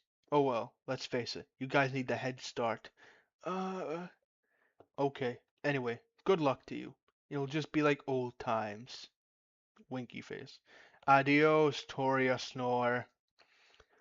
Arachnid's grip ceased trolling Adios, Toreador. Bye! Rap with TC. Terminally capricious began trolling Adios, Toreador. Motherfuck my brother. I'm sorry, I kind of zoned out there. That's okay. I was expecting you to not be zoned out for any reason, so I guess I don't understand your apology. Alright, fuck yeah. It's all good anyway. I just zoned out when I was supposed to be all about telling you you're on my team. Yeah, the red team, you mean? Shit, motherfucking yeah, my wicked motherfucker. Honk, honk, honk. Okay, that's great. I just heard about this from someone I don't want to talk about, but it still basically qualifies as good news. Honk, honk, honk. Heh, heh. Fuck, you stole my fucking nose, bro. What got you up to the gumption to all fucking do that shit like that? I don't know. It's just kind of the obvious thing to do. Stick the circle in front of the dots and behind the bendy one. Plus, oh yeah, my horns. Maybe we can slam about it? Yeah, I could kick the shit out of some rhymes, bro. I'll stir up some fucking hell mirth and rip open a fucking bag of harsh whimsy. Yeah, yeah, you can talk about the clown things, which I don't really understand ever, but that's okay, 'cause it's kind of funny. Whereas I'll address some topics pertaining to my interests, and I guess personal motives? Yeah, fuck yeah. That B-house shit's all usually up and fucking locked, bro. But here's the thing with the game. Oh yeah, I almost forgot about the red team game. Yeah, okay, if I remember right, this is how we're juggling this shit. Lots of fucking balls in the air. Terezi connected to Carcat, so he's fucking chill. Then I'm supposed to connect to her soon to get her all chill too. But she's in the woods doing something. When she comes back, she starts playing. So in the mean motherfucking time, I'm supposed to get you to connect to me. But I fucking spaced out and forgot. Because I guess I was way too motherfucking chill all up in this shit. Yeah, I understand. So just download this motherfucker and I'm sending you so we can kick this bitch down the stairs. Okay, I'll do that. And in the meantime, shall I cue up the strict beach? Oh, brother, now you all fucking up and done it. You're a fucking wheel deep in a big sloppy massacre pie topped with motherfucking whipped rhyme. How strict are those beats at, motherfucker? Well, I turned up those bitches to pretty stern set beats to lecture, and I'm kind of going hog wild on the curmudgeon knob, which I had recently installed. God damn. Tell me more while I listen, while I get my reach on for this frosty brew. Okay, imagine an array of beats that set limits. They got a rule book, doesn't pay to skim it, because they're not a lot of latitude. They won't stand for an attitude, and crossing them's a habit you'd not really want to get into because they'd get pretty mad at you. Fuck, so fucking fresh. You need to be slapped fucking silly with a mouth like that. And if you got a problem with it, then I suggest you go and rap it, dude. Okay, I will. Just let me sneak up on this bottle of Fago and snap its neck like I'm fucking Laugh Assassin. Okay. Are those beats still chill? Yeah. Are they motherfucking strict? Yeah. Alright. Correct. Hiss. Motherfucking kick it. You both then proceed to have one of the worst rap-offs in the history of Paradox Space. You make your way through the burning woods to meet the Lucis you never had. It's time for her to hatch. It's now or never. Since the world is about to end anyway, you suppose it no longer matters if the doomsday scale is tipped.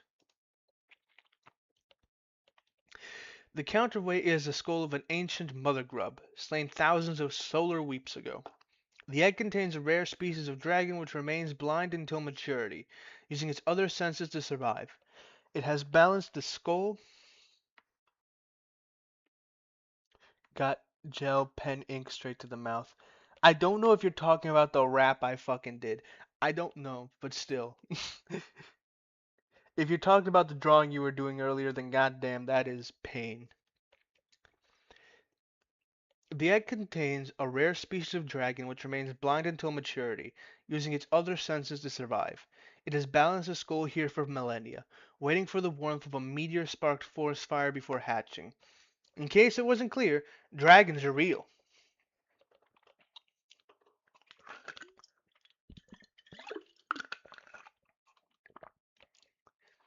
While she slept in her egg, she would communicate with you in your sleep. After your accident, she would use your dreams to teach you to detect the world around you without vision. As you learned, your dreams became more vivid. Where before there was darkness, odors and flavors painted a striking picture. You found yourself surrounded by bright honey walls, and in the sky was a huge, tasty ball of cotton candy, which is a sweet troll delicacy we wouldn't know anything about. The first time you caught a glimpse of this world in your dreams, there was no turning back. Skya and Prospit. The young Lucius would take to the sky and promptly get herself killed. This would be much more shocking and maybe a little bit more sad if we didn't already know it was going to happen. We already knew this, but of course, you didn't. Unsurprising development. Genuine distress. Never biting on my pen again, immediately spit out pure ink. Yeah, that's what's gonna fucking happen when you bite on the pen. The pen's not built for biting, it's built for penning. The dragon never smelled it coming. She would fall to your tree hive. On your return, she would be scooped up by a sympathetic ally and deposited into the kernel sprite. Then you and she could talk. There would be plenty to discuss.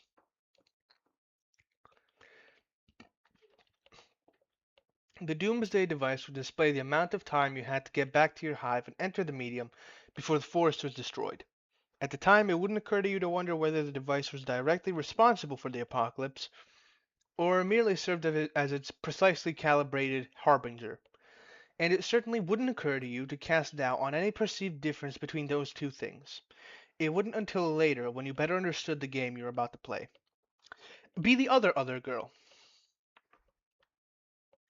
Penning, I believe, is an actual word. So yes, it can be your favorite thing to do. Ha! You are now the other girl. Render the girl in a more symbolic manner. That's better. We can now be properly introduced. Who is this spooky lady? Your name is Aradia Megiddo. You once had a number of interests, which in time you have lost interest in. You seem to recollect once having a fondness for archaeology, though now you have trouble recalling this passion. It nonetheless has led you to find your present calling, which came through the discovery of these mystic ruins on which you presently stand, and which you recently desecrated out of boredom. Guiding you to this calling were the voices of the dead, which you have been able to hear since you were young. The voices have become louder as the great undoing approaches. This trend in escalation began after an accident involving a certain kind of role-playing, which might have been another of your interests once upon a time. It doesn't matter much anymore. The accident resulted in the death of your Lucius, which prompted you to leave your home and take up these ruins as residence, on the instruction of your ancestors. You have recovered mysterious technology from the ruins, and convinced a friend to adapt it into a game that will bring about the destruction of your civilization And by convinced, you suppose you mean tricked. He has tentatively named the game Scrub, which is a word that is not terribly elegant. If it were marketed by a legitimate game company instead of rapidly patched together by a young hacker, it would ostensibly be given a better title. He is presently mobilizing 12 friends to play it, including him and yourself. He believes he will lead the blue team, but he is wrong. Your troll tag is Apocalypse Arisen, and there is typically a pronounced hollowness to your words. What will you do? Retrieve computer. Aradia, retrieve computer. Ouija fetch modi. It's not up to you to decide what you retrieve from your Silodex. It's up to the spirits.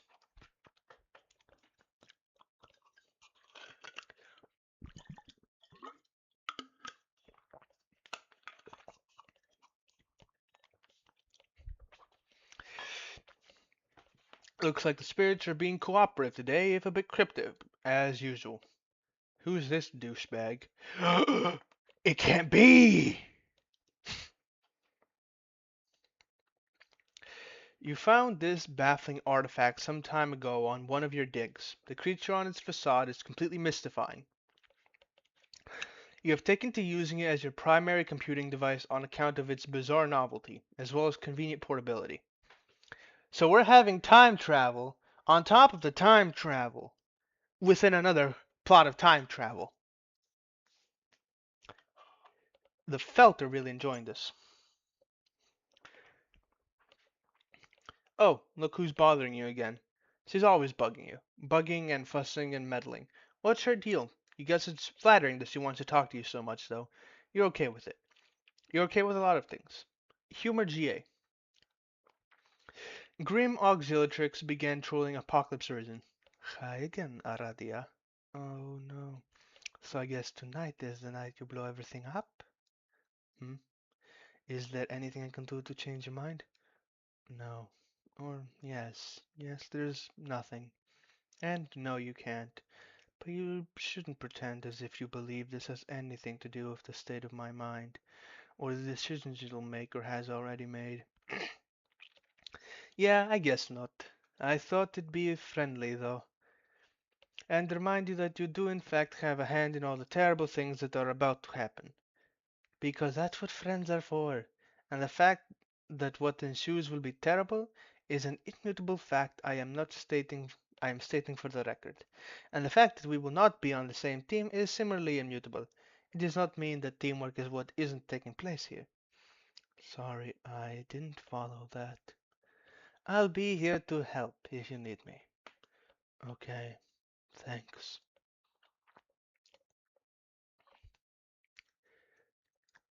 Tick tock, tick tock. Waiting for the apocalypse is so boring. I guess you'll check on Silix to see how he's coming along with those teams. Check on Silix. You then had a conversation we already had, which began like this. Did you set up the teams? And ended like this. I'm coming up. And then you went up. Go up. Someone went up. Hmm. You wonder what she wants. What's with all these girls bugging you? Bugging and fussing and meddling. Get bugged by AG. Arachnid's Grip began trolling Apocalypse Origin. Aradia. Oh boy, that's way too many of the same letter in a row twice. I know. So we're about to get started, right? Have you tricked Solix yet? Do you have Mr. Two Eyes all befuddled and flustered in your web of lies? Or Mr. Four Eyes? I don't know which nickname do you think would be suitably derogatory in this case, Radia. How about Eight Eyes minus 7? I didn't trick him. It's not like that. Okay, whatever. The point is, once you have pulled the finely woven silken mesh over his dumb, different colored eyes, you and I will start playing the game and be the blue team leaders. That's how this will work, right? Wait, do you mind if we are co-leaders? I forgot to ask. I just assumed it was okay with you. I don't care. Great, that's the spirit. And when I bring you into the game, whatever the hell that means, then we can send each other stuff, right? That is how this works, right? Yes. So, because I have a present for you. It's a surprise, and it's going to be great. Just from me to you. Just from me alone, and nobody else. I can't wait to see the look on your face when you see. Okay, well, I'm sure it will be very thoughtful. Hey, speaking of which, what will the name of our team be? The blue team? No, no, no, no, no. I know that. I mean the name of our team. Just you and me. Just us. I haven't given it any thought, nor did I think such a thing was up for consideration. But if you want to pretend we both have a separate team together and name that team, then knock yourself out. I just thought it would be really fitting. Kind of like a fresh start, you know. I don't know. What are our shared interests? I guess I never really thought about this. I guess I'm used to thinking of you as the enemy. There must be some overlap in profiles. Come on, let's brainstorm. Huh. Man, it'll be great. We'll be unstoppable. Surely you must admit it'll be nice to be rebound to be to rebound from the team charge debacle. I never think about that anymore. Oh man, I'm so dumb. Here I am running my mouth and opening up old wounds, while at the very same time trying to make amends. What an idiot. It's okay. Hey, speaking of which, that loser isn't gonna be on the blue team, is he? Which loser? Your old team buddy! No. Oh, thank fucking goodness. Talk about dead weight. You made the right choice, leader. I mean, co-leader. I didn't exclude him for that reason, or at all. You're just not getting it. You never listen. Man, now I've got this huge beef grub locked in my nook just thinking about him. I'm gonna go give him a hard time. Let me know when you're alive, when you live. Later. Arachnus grip sees trolling a pox virgin. Don't do that. It's really childish. Oh, wow. Talking about Tavros, I'm gonna be honest. I didn't think that this was the one who was, voicing her. So I ended up giving her the voice I was planning for someone else. Be the mysterious Spider Girl. You try to be the mysterious Spider Girl and fail. She's way too mysterious for you to be her yet. Seriously. What's up with those glasses? What's up with that robo arm? What's her deal? She guesses it's flattering that you want to be her, though. She guesses she doesn't mind. It's cool. We'll learn all about her a little later.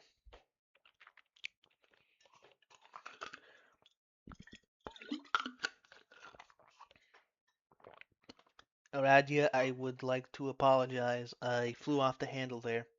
It was like the handle was a bald guy going really fast, and I was his toupee, so I'm sorry. It was my fault. It's okay. I hope we are still friends. Yes, we are. So anyway, I think even though I quit as team leader, I'm still going to play the game now. Because it's either that or get totally creamed by all these fucking space boulders. Hey, maybe we can make the best of the game anyway, even though I guess we are going to lose. No, I'm sorry. You can't, Solix. Not yet. Oh my god, you're going to give me shit again? After I crawled on my belly like that, all groveling at you, like some low-class guy with whatever color blood is lower on the hierarchy than mine? What's worse than yellow? Fuck this confusing caste system. Anyways, screw you. I'm playing this game right now. No, you're not. Trust me. Wait, what's this? Are you hearing that spooky message from the grave? It is from my ability to give a shit, which just died. This is where you laugh again. Come to the window. Why? Because I'm outside. Bullshit. Take a look. I don't see anything out there. Come closer. You'll see me. I promise. God, I am just balls deep in the fecal matter of a wildly incontinent hoof beast, but okay, I'll indulge you. Here I go. Solix, look out window. Okay, looking at this lousy, stupid, goddamn window. Lousy, stupid, goddamn psychics. Snap. Nap time. much later. When you would finally wake up, you discover all of your teammates had connected to each other and entered the medium. You would be the last to enter. Your long nap would facilitate a series of important dreams that would prove essential in support of your teammates. But here and now, the destruction of your hive would be imminent unless you could quickly establish a connection to the first player of the group and complete the chain. Wake up. The mind, honey. Something got in your mouth. You not under any circumstances eat the mind, honey. Laser beam. Since that moody, since that moody kid is busy flipping his bifurcated lid, we might as well take a moment to get to know this silly cat girl. Gosh, who is she? And her name. Your name is Nepeta Lejon. You live in a cave that is also a hive, but still mostly just a cave. You like to engage in friendly role playing, but not the dangerous kind. Never the dangerous kind. It's too dangerous. Too many of your good friends have gotten hurt that way. Your daily routine is dangerous enough as it is. You prowl the wilderness for great beasts and stalk them and take them down with nothing but your sharp claws and teeth. You take them back to your cave and eat them, and from time to time wear their pelts for fun. You like to paint wall comics using blood and shit and ass, depicting exciting tales from the hunt and other goofy stories about you and your numerous pals. Your best pal of all is a little bossy, and people wonder why you even bother with him. But someone has to keep him pacified. If not you, then you. Then who? Everyone has an important job to do. Your troll tag is arsenic catnip, and your speech your speech itself with a face of a your speech precedes itself with the face of a luscious who is possibly the cutest and perhaps the bestest kitty you have ever seen. I'm trying to get a good voice for Nepeta. Your speech precedes itself with the face of your luscious who is possibly the cutest and perhaps the bestest kitty you have ever seen. Yeah, I think that works. Retrieve claws from arms. You're always wearing your claw gloves. You never know when you might encounter some unsuspecting prey, or when some prey might encounter an unsuspecting you. On Eternia, everything is considered unsuspecting prey by everything else. Scratch luscious behind ears. She sure enjoys a good scratch. Ponce de Leon is the best kitty cat. You and she go on adventures together in search of the Fountain of Cute. You ride your shore pod mount into the rugged frontier, and sometimes she rides you when she gets tired, which is frequently. It sure will be sad when she dies, but who knows when or how that will happen. Might not even really have the time to find out. Later, there was a cave-in.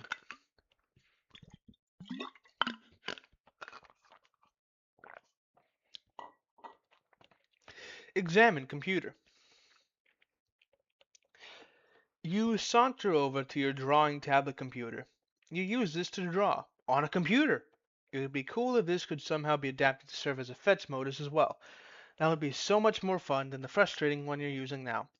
You wonder what this grumpy fellow wants. Probably something to do with that game. That seems to be all anybody's talking about lately. Answer Car Cat. She perks up curiously. She wriggles her rear end a bit and then chases something so she's bounced to one of Car Cat shoes. Carcat can't believe he has to sink this low. Carcat can't believe he's asking an autistic girl in a cave to join his team. Carcat mystifies an infinite befuddlement over the fact that you are presently the best remaining candidate for the red team. I am? I mean, AC says I am? Wondrously. Yes, and Carcat can't fucking believe that. Carcat thinks about that bit, and his jaw drops open and breaks a huge column of bricks like a fucking kung fu master. AC gathers up the brick pieces and builds a cute little house and invites Carcat inside. Okay, good. It's good that you're talking about building.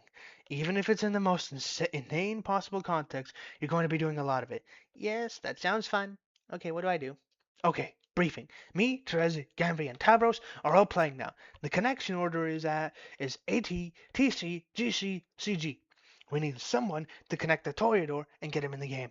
I have GA lined up for the red team because she is one of the few remaining sane ones left to play. Okay, the only sane one, but she doesn't want to connect yet because of some mysterious bullshit. So I was like, whatever, what else is new? So I guess that leaves you. Terezi said she had you lined up to play back when she was a fake leader. So I said, fine. So just connect to Tavros and later we'll worry about getting you in. Oh, all right. I will talk to him about that. Oh, AC pauses and looks up with a little bit of chagrin. I forgot I have to talk to someone else about this. I have been procrastinating. Oh, God, are you really serious?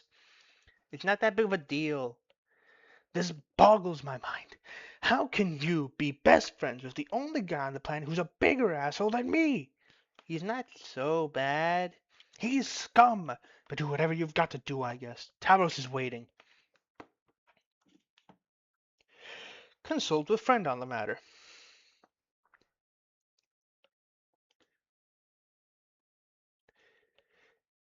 Arsenic catnip began trolling Centaur's testicle. AC twitches her friendly whiskers at CT. Hi. Hi. Hi. CT perplexes over whether he put that important wrench that he needed for building a fancy robot or something. He says, now, where did that silly old wrench go? Look, what are you expecting to accomplish with this? But oh look, CT peeks around the corner to find that a very playful kitty has stolen the robot wrench and is now kicking it vigorously with her hind legs. This is foolishness upon 100,000 prior. Equally unsolicited foolishness. You'll stop now. Roy, you're so lame. I'm not. I'm fine. No, lame. No, I'm not. Lame. No. You've never played a fun pretend game with me ever even once. Even Carcat does it sometimes. Even if he does mean it in a grumpy and insincere way. But at least it's still fun. Yuck. Don't pollute my incoming data stream with his name. Or any sort of excremental language you pick up from his ilk. I see right through your stupid act. Who are you trying to kid? Look how you go out of your way to use words that have X's in them so that you can use your silly percent signs. Or use these absurd words that you can shoehorn a 100 into, even if it's not strictly replacing Lou. You are so transparent. I can tell you like to play games. Deep down, you're a guy who likes to play games. I can smell a guy who likes to play games from so far away with this nose. You have no idea. If you're looking for a loophole through which you may extract concessions from me, you'll have to look elsewhere. See? What the hell? Nepeta, what did I say about that awful language? I won't stand for it and you'll stop. Oops. Sorry. Your fraternization with the base classes have loosened your morals. Can't you see this? No, I don't care. They're fun. And I don't know anything about classes or bases or blood color. It doesn't matter. What does green blood even mean? It doesn't mean anything to me and it shouldn't mean anything to anyone else. Well, green blood is okay, but it's not great. But that's why you're lucky to have me to look out for you, because you don't know better. You can't fight the role the mother had in store for you. Rah, you are such a hypocrite. You pretend to be so high and mighty, but I know you're not, and I know you like games. Look at that silly little bow and arrow you always type. It's always there. You never forget. Why would you do that if it wasn't a playful fun thing? I am so onto you. What the fuck?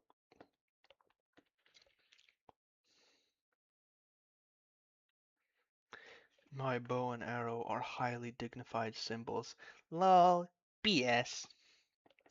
Archery is among the highest and most exceptional crafts, held in tremendous regard by the most aloof classes for centuries. You suck at archery. No. Yes. No. Yes. No, I don't. Yes, yes, yes, yes. Have you ever even successfully fired an arrow? Like, actually got one to leave your bow? I think we need to stop talking about archery. Nuh-uh. Yes. No. We will stop talking about archery. The topic is making me sweat. Ew, you're so gross. No, you're the one who exercises distasteful practices. No, that's you. Everyone knows you're a weirdo and a creep. That's why you're lucky to have me to keep an eye on you. No one else can stand you. You exterminate beautiful, innocent creatures by the hundreds. I can't condone such wretched behavior. Beasts are meant to be looked upon with adoration. But I eat them. I don't kill anything I don't eat. That would be mean. I guess that's basically acceptable in principle, but I still find it a bit unsavory. I think your habits are unsavory. No, they're not. Yeah, huh? You're wrong about me, Nepeta. I do like to play games, but they must be extremely important games, very high stakes. Not the kind played by translucent green wigglers who let loose an excremental surge hard in their wiggler bottom diet perturbs. As it happens, I have arranged to play just such a game tonight. Aurelia and I have a private engagement to be co-leaders of the blue team. Oh yeah? Right? Well, just by perchance it happens that AC has a private and sneaky engagement to play this game as well. And by persnickety twist of fate, she will be on the red team with her other great friends who like to play their childish diaper poop games. Uh, Absolutely not. absolutely. I forbid this. You will take your position on the blue team with me. You're right. I will take my position into this funny pounce ball and tackle you. That's nonsense. You're nowhere even remotely within my proximity. That would be necessary to execute such a maneuver. AC rolls her eyes almost as hard as she is rolling around in this really interesting smell. The thought of you fraternizing with and abetting those stink-blooded hooligans strikes me as a scandal beyond measure. I'm afraid you're too delicate to withstand that sort of corruption. It's forbidden. Nuh-uh. Yes, you won't. No, I will. You won't. You can't stop me. I am telling you not to, and you will be on my team. That's final. Blah. Quiet. Why'd you have to do this? Why are you so confident about your stupid commands? Don't you know you can't actually tell me what to do? It's not like you even have any special mind powers or telepathy or anything. No, I do not. And yet you will do as I say. Yes, well, we will just see about this. Yes, we will. You will join me on my team shortly. Stand by for further instruction. Hiss! You're angry, and I appreciate that. But it doesn't matter. Discussion over. Wait, discussion?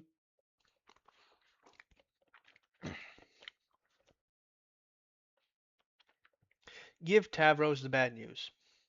Arsenic Cat then began trolling Adios Torador. AC curled up in Tavros' lap.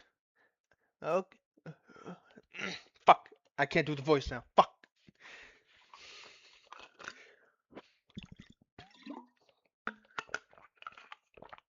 Oh, okay. For the time being and for the sake of this fantasy scenario, I pretend that my cat allergies aren't that bad. AC takes a long nap and then wakes up and frowns because it's bad news. Oh no.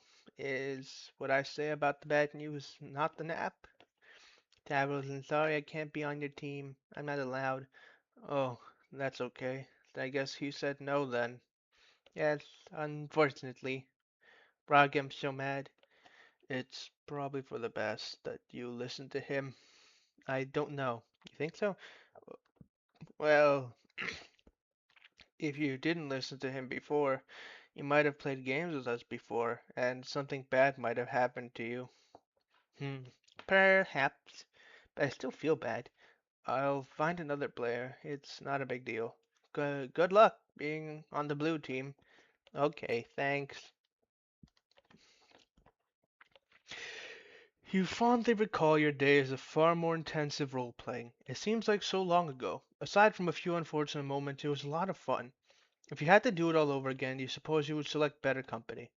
Maybe this game you are playing tonight will rekindle some of that excitement. Tinkerbell? Some time ago. You stand in your room on a healthy pair of legs and in a plucky little outfit.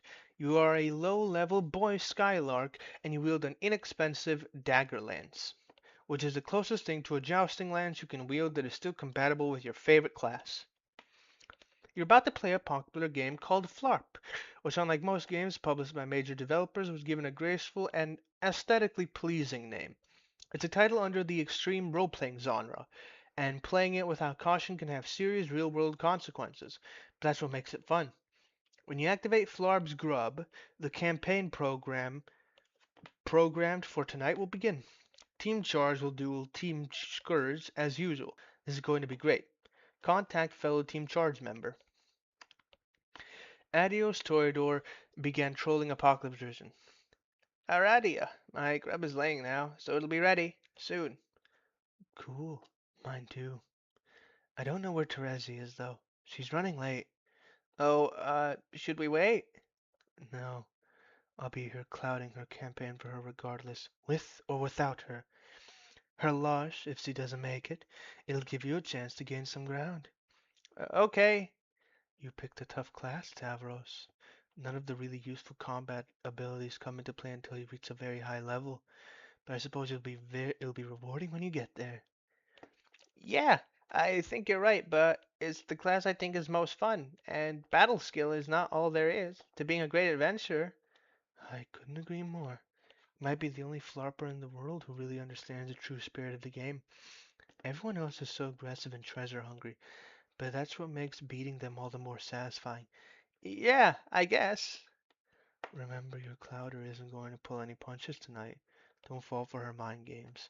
I'll be here to assist, of course. If you're in trouble, don't hesitate to ask for help. Yeah, I won't. Thanks, Radia. No problem. Hatch campaign. Your campaign's gaming flubstractions hatch out of their eggs. These comprise all the data and procedures you will need for your adventure tonight. They disperse throughout the terrain surrounding your hive. They follow both programmed and live instructions by your Clouder, a member of Team Scourge whose role is to provide you with a challenging scenario, while your teammate does the same for Scourge's other player. Go outside and begin adventure. You take your starting position in the field. The game is afoot, and anything can happen now. It's up to you to consult your maps and work with your teammate to discover the objective of the quest, find treasure, and slay monsters. Your stat bat has bonded with you. This keeps you track of every attribute of your character, including vitals. While these attributes in principle remain abstractions due to the fact that this is extreme role playing, they will always relate in some way to your real life attributes as well. You've got to be careful out here. A little later. Oh my god. Arachnid's grip began trolling Adios Troyer. Well, Uh, uh, hey, boy Skytard. Are you going to just stand there all night? Make your move, make your move, make your move. I just think these monsters are too strong. Sorry, but they don't seem appropriate for this campaign. Weak, weaky, weak, weak. Wiki? Is that a real thing to say? Yes, your blatant excuse making is the weakest lame that ever shit the coward bed. Roll your dice. Make your move. Advance or abscond. I can't abscond. There's no absconding place. But absconding is what you do best. I. What the fuck is that? I bunt. I bunt managed to cloud a scenario yet you couldn't squawk out of in a blazing trail of cluck beast feathers. You could not hope to beat Tavros Nitram in an abscond off. He is simply the best there is. Um, that sounds flattering, theoretically, but I don't think. Hey, pipe down. Make your move. Advance or abscond. Advance or abscond. Roll, Tavros, roll. Okay, hold on for one moment. Adios Toreador began trolling Apocalypse Risen. Radia, hey, are you there? Adios Toreador began trolling Gallows Calibrator. Hey, Terezi, I have a problem. Arachnid's Grip began trolling Adios Toreador. No one can help you, Tavros. Okay, time to decide. Where is everybody? What does that have to do with your present cowardice? I don't know. Probably nothing. Are you going to roll? No, I can't. Why not? Because I was thinking about the numbers, and it's impossible for there to be a favorable outcome, no matter what the dice do. So you give up? Yeah, maybe. Why not roll and make it official? Why would you want to cheapskate me out of bonuses like that? It's so thoughtless. Uh, Am I going to have to take matters into my own hands to make your move for you? I thought you couldn't use powers. I mean, like real life powers, not game ones. It's against the rules. But if you're going to break the rules and refuse to roll, what choice do I have? I hate that I had to come to this, but what can I do? Tavros, have I mentioned how cute you look in that plucky little outfit? Why, if I didn't know better, I'd say I was playing with Papa Pan himself. Isn't that what you want, Tabros? To be like Papa? Of course you do. What boy wouldn't want to be like Papa? So dashing and brave. He is everything you are not. For one thing, he can fly. Do you want to fly, Tavros? Have you ever tried to fly? I bet you haven't. How about we take to the skies, Papa? Oh, you like that idea, Papa? Yes, you do. I can feel it in your simple, malleable brain. You want to fly so bad. Fly, Papa, fly!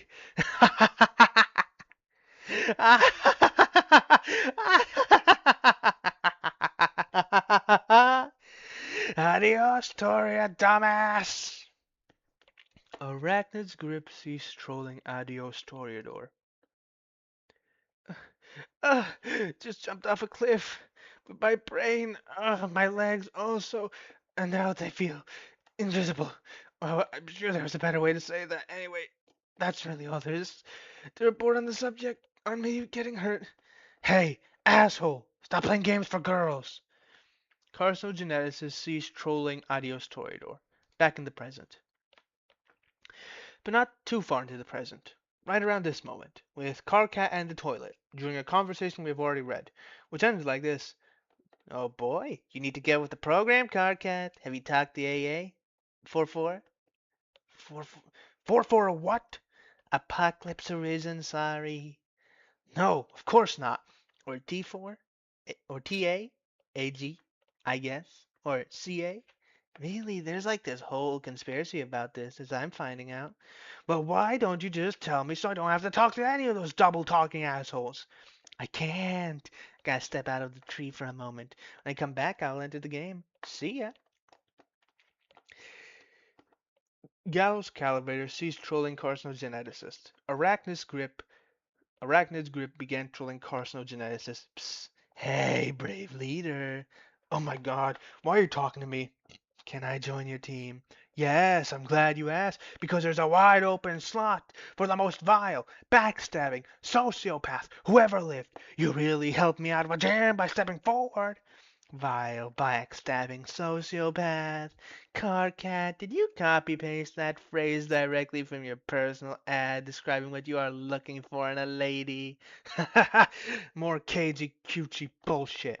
Like I'm not up to my lobe stem without already having to deal with Terezi. You both must have been insufferable when you were a team. Your opponents probably all just tried to commit suicide after a few minutes of putting up with your fancy grin drivel. That's probably how it all went down when the shit hit the thresher. That's not a bad guess, but oh man, Carcat, you sure are giving me a hard time. I don't see how we're supposed to be becoming friends if you recoil from my olive branch like I'm twitching a mummified bovine phallus in your direction. Becoming friends? What the fuck? We will never be friends, moron. Not even hate friends. No, more like twitchy-eyed, projectile-vomiting, and utter disgust friends while I perforate my bone bones with a culling fork. Yes, I'll take it. Get lost. Anyway, I was just joking about wanting to be on your team. I'm already on the blue team. Oh, really? Wait, let me count 8 of these things. Hold on. There, I am now an enormous tool forever. Yes, Aradi and I have an arrangement. We will be co-leaders, but really I'll be the leader. Shh, don't tell anyone. What do you think, Karka? Can you take on 2 dangerous ladies at once? Yawn. Come on, aren't you a little nervous that I will oppose you? You should be. No, you're just a run-of-the-mill little psycho girl, a troll seeger a dozen. I'll be taking apart the blue team with brutal efficiency. You'll see. You never played one of your dumb games with me, so you never had the privilege of seeing what I can do. Enjoy the show, sweetheart. Just don't even think about using your mind control tricks on my players. Remember your truce? Those days are far behind me. Anyway, I can't control just anybody. They've gotta be impressionable, like you. You can't control me. Sure I can. I just choose not to. Yeah, okay. I find your brain totally unpalatable to browse. Looking into your brain is like pawing through a smelly dumpster full of broken glass and razor blades and poop. Ugh. Whatever. Don't even try it. I've got the better Scourge sister on my team, and if you break your truce, you'll have to answer to her. The funny thing is, she was always way better than you even without any powers. Yeah, that's right. I know your whole story. You were always jealous she could manipulate people so well without resorting to cheap mind tricks. I can tell this burns you, and I can't even paw through your dumpster. Chalk it up as another infuriating victory for gutter blood over aristocracy. Oh, was that nothing to say? Wow, speechless, I guess. You're probably crying right now. That would make my fucking day. Hey, look at me being the one to talk shit at warp speed, then log off before you can reply. Bye, idiot. Carcinogeneticist ceased trolling Arachnid's grip. Carcinogeneticist began trolling Arachnid's grip. Oh, back so soon. Did your thumb slip on the button? I guess you can't get enough of me. You made me do that, and you know it. You... What the fuck am I meant to say here? Ain't? You ain't got nothing on me, and you can't prove shit. Anyway, Carcat, I just wanted to say, Arachnid's grip ceased trolling carcinogeneticist. Be the other asshole. You are now the other. Oh God. You decide that we could probably stand to delay this guy's introduction a little longer. Why don't we see what someone else is up to? Anyone. Hurry. You switch to a vague teaser of a final unseen troll in the nick of time.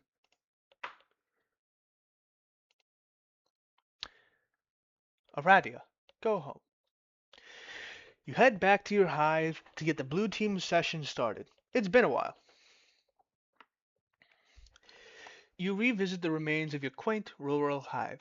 Your lawn ring and the small excavation sites you dug up for practice are all overgrown with vegetation. You haven't been here since the night of the accident. On that night, you found your calling. The voices of the dead grew louder, urging you to return to the ruins you discovered not long before. You left so abruptly, you didn't even have time to bury your lushes. But that's fine, because trolls don't typically bury their dead. Leaving bodies to be consumed by wild animals is more customary. Begin session. You have an arrangement to begin the session as co-leader with one of the Blue Bloods. You understand this player intends to make a power grab and take sole possession of the leadership role. Such subterfuge is typical of their caste, but you're perfectly okay with this. It's one of the many things you're okay with.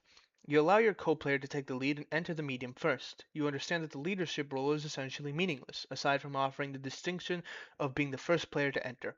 You also understand that entering the game second was always your intention. Connect the server player. You have a server player connect to you, someone you personally selected for the role. The devices required for entry are deployed. The kernel sprite awaits prototyping, but unlike all 11 other players, your dead listers is not available. You have to use something else. Tier 1 prototype.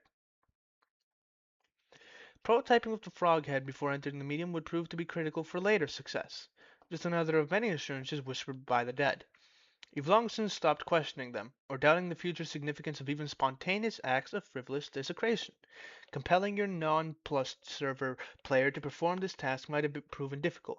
Luckily, your telekinesis and ability greatly magnified through your calling would be sufficient to move the massive object, whereas the game cursor likely would not.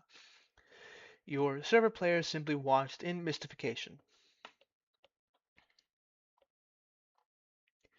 She really just had no idea what the hell was going on. Enter.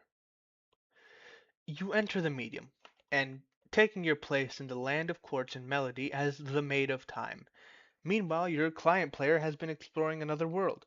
The blue blood has a present for you. The present cannot be duplicated via alchemy at this stage of the game. It would cost too much grist.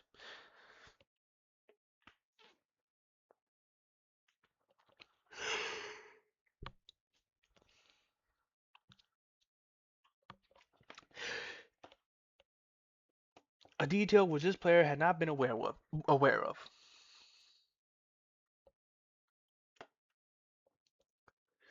The player would have to progress to the second gate of their own world, arrive to the gate above their hive, and deliver in person.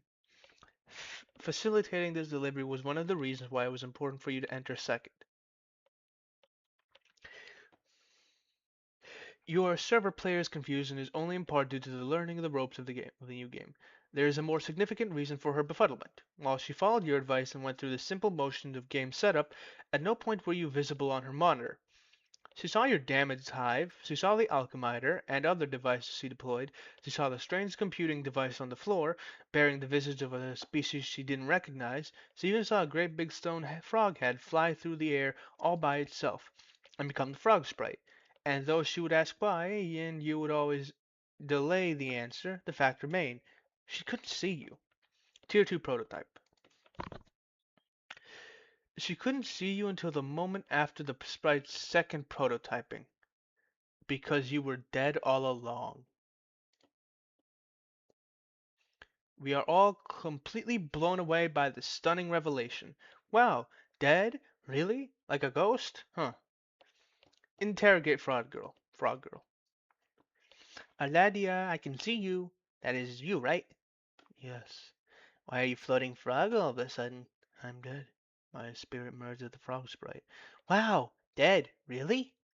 Like a ghost. Ha! Well, I hope this doesn't make me sound dumb, but I'm completely blown away by that stunning revelation. You don't sound dumb. Phew! How did you die? I ignored the advice of a friend and made some bad choices. AC rumples up her nose in perplexment at AA's really vague and spooky answer. But actually, that's good because the kind of thing I don't want to know. It's making me sad to think about. Okay. Nebita, can you please keep this a secret? Yes, I promise I won't tell anyone about it. And by promise, I mean promise, just so you know I'm serious. Thank you. Ribbits. Ribbit. Whoops. Be the huge bitch. Blah blah. Jesus. Your name is Vriska Serket. You are a master. Actually, I will leave the read through here. How long has it been? Let me take a look. 2 hours and 22 minutes. Yeah. I think I will leave the read through here. We've gotten pretty far, and I am interested in seeing how it will continue. I hope you all have a good afternoon, good evening, and good night.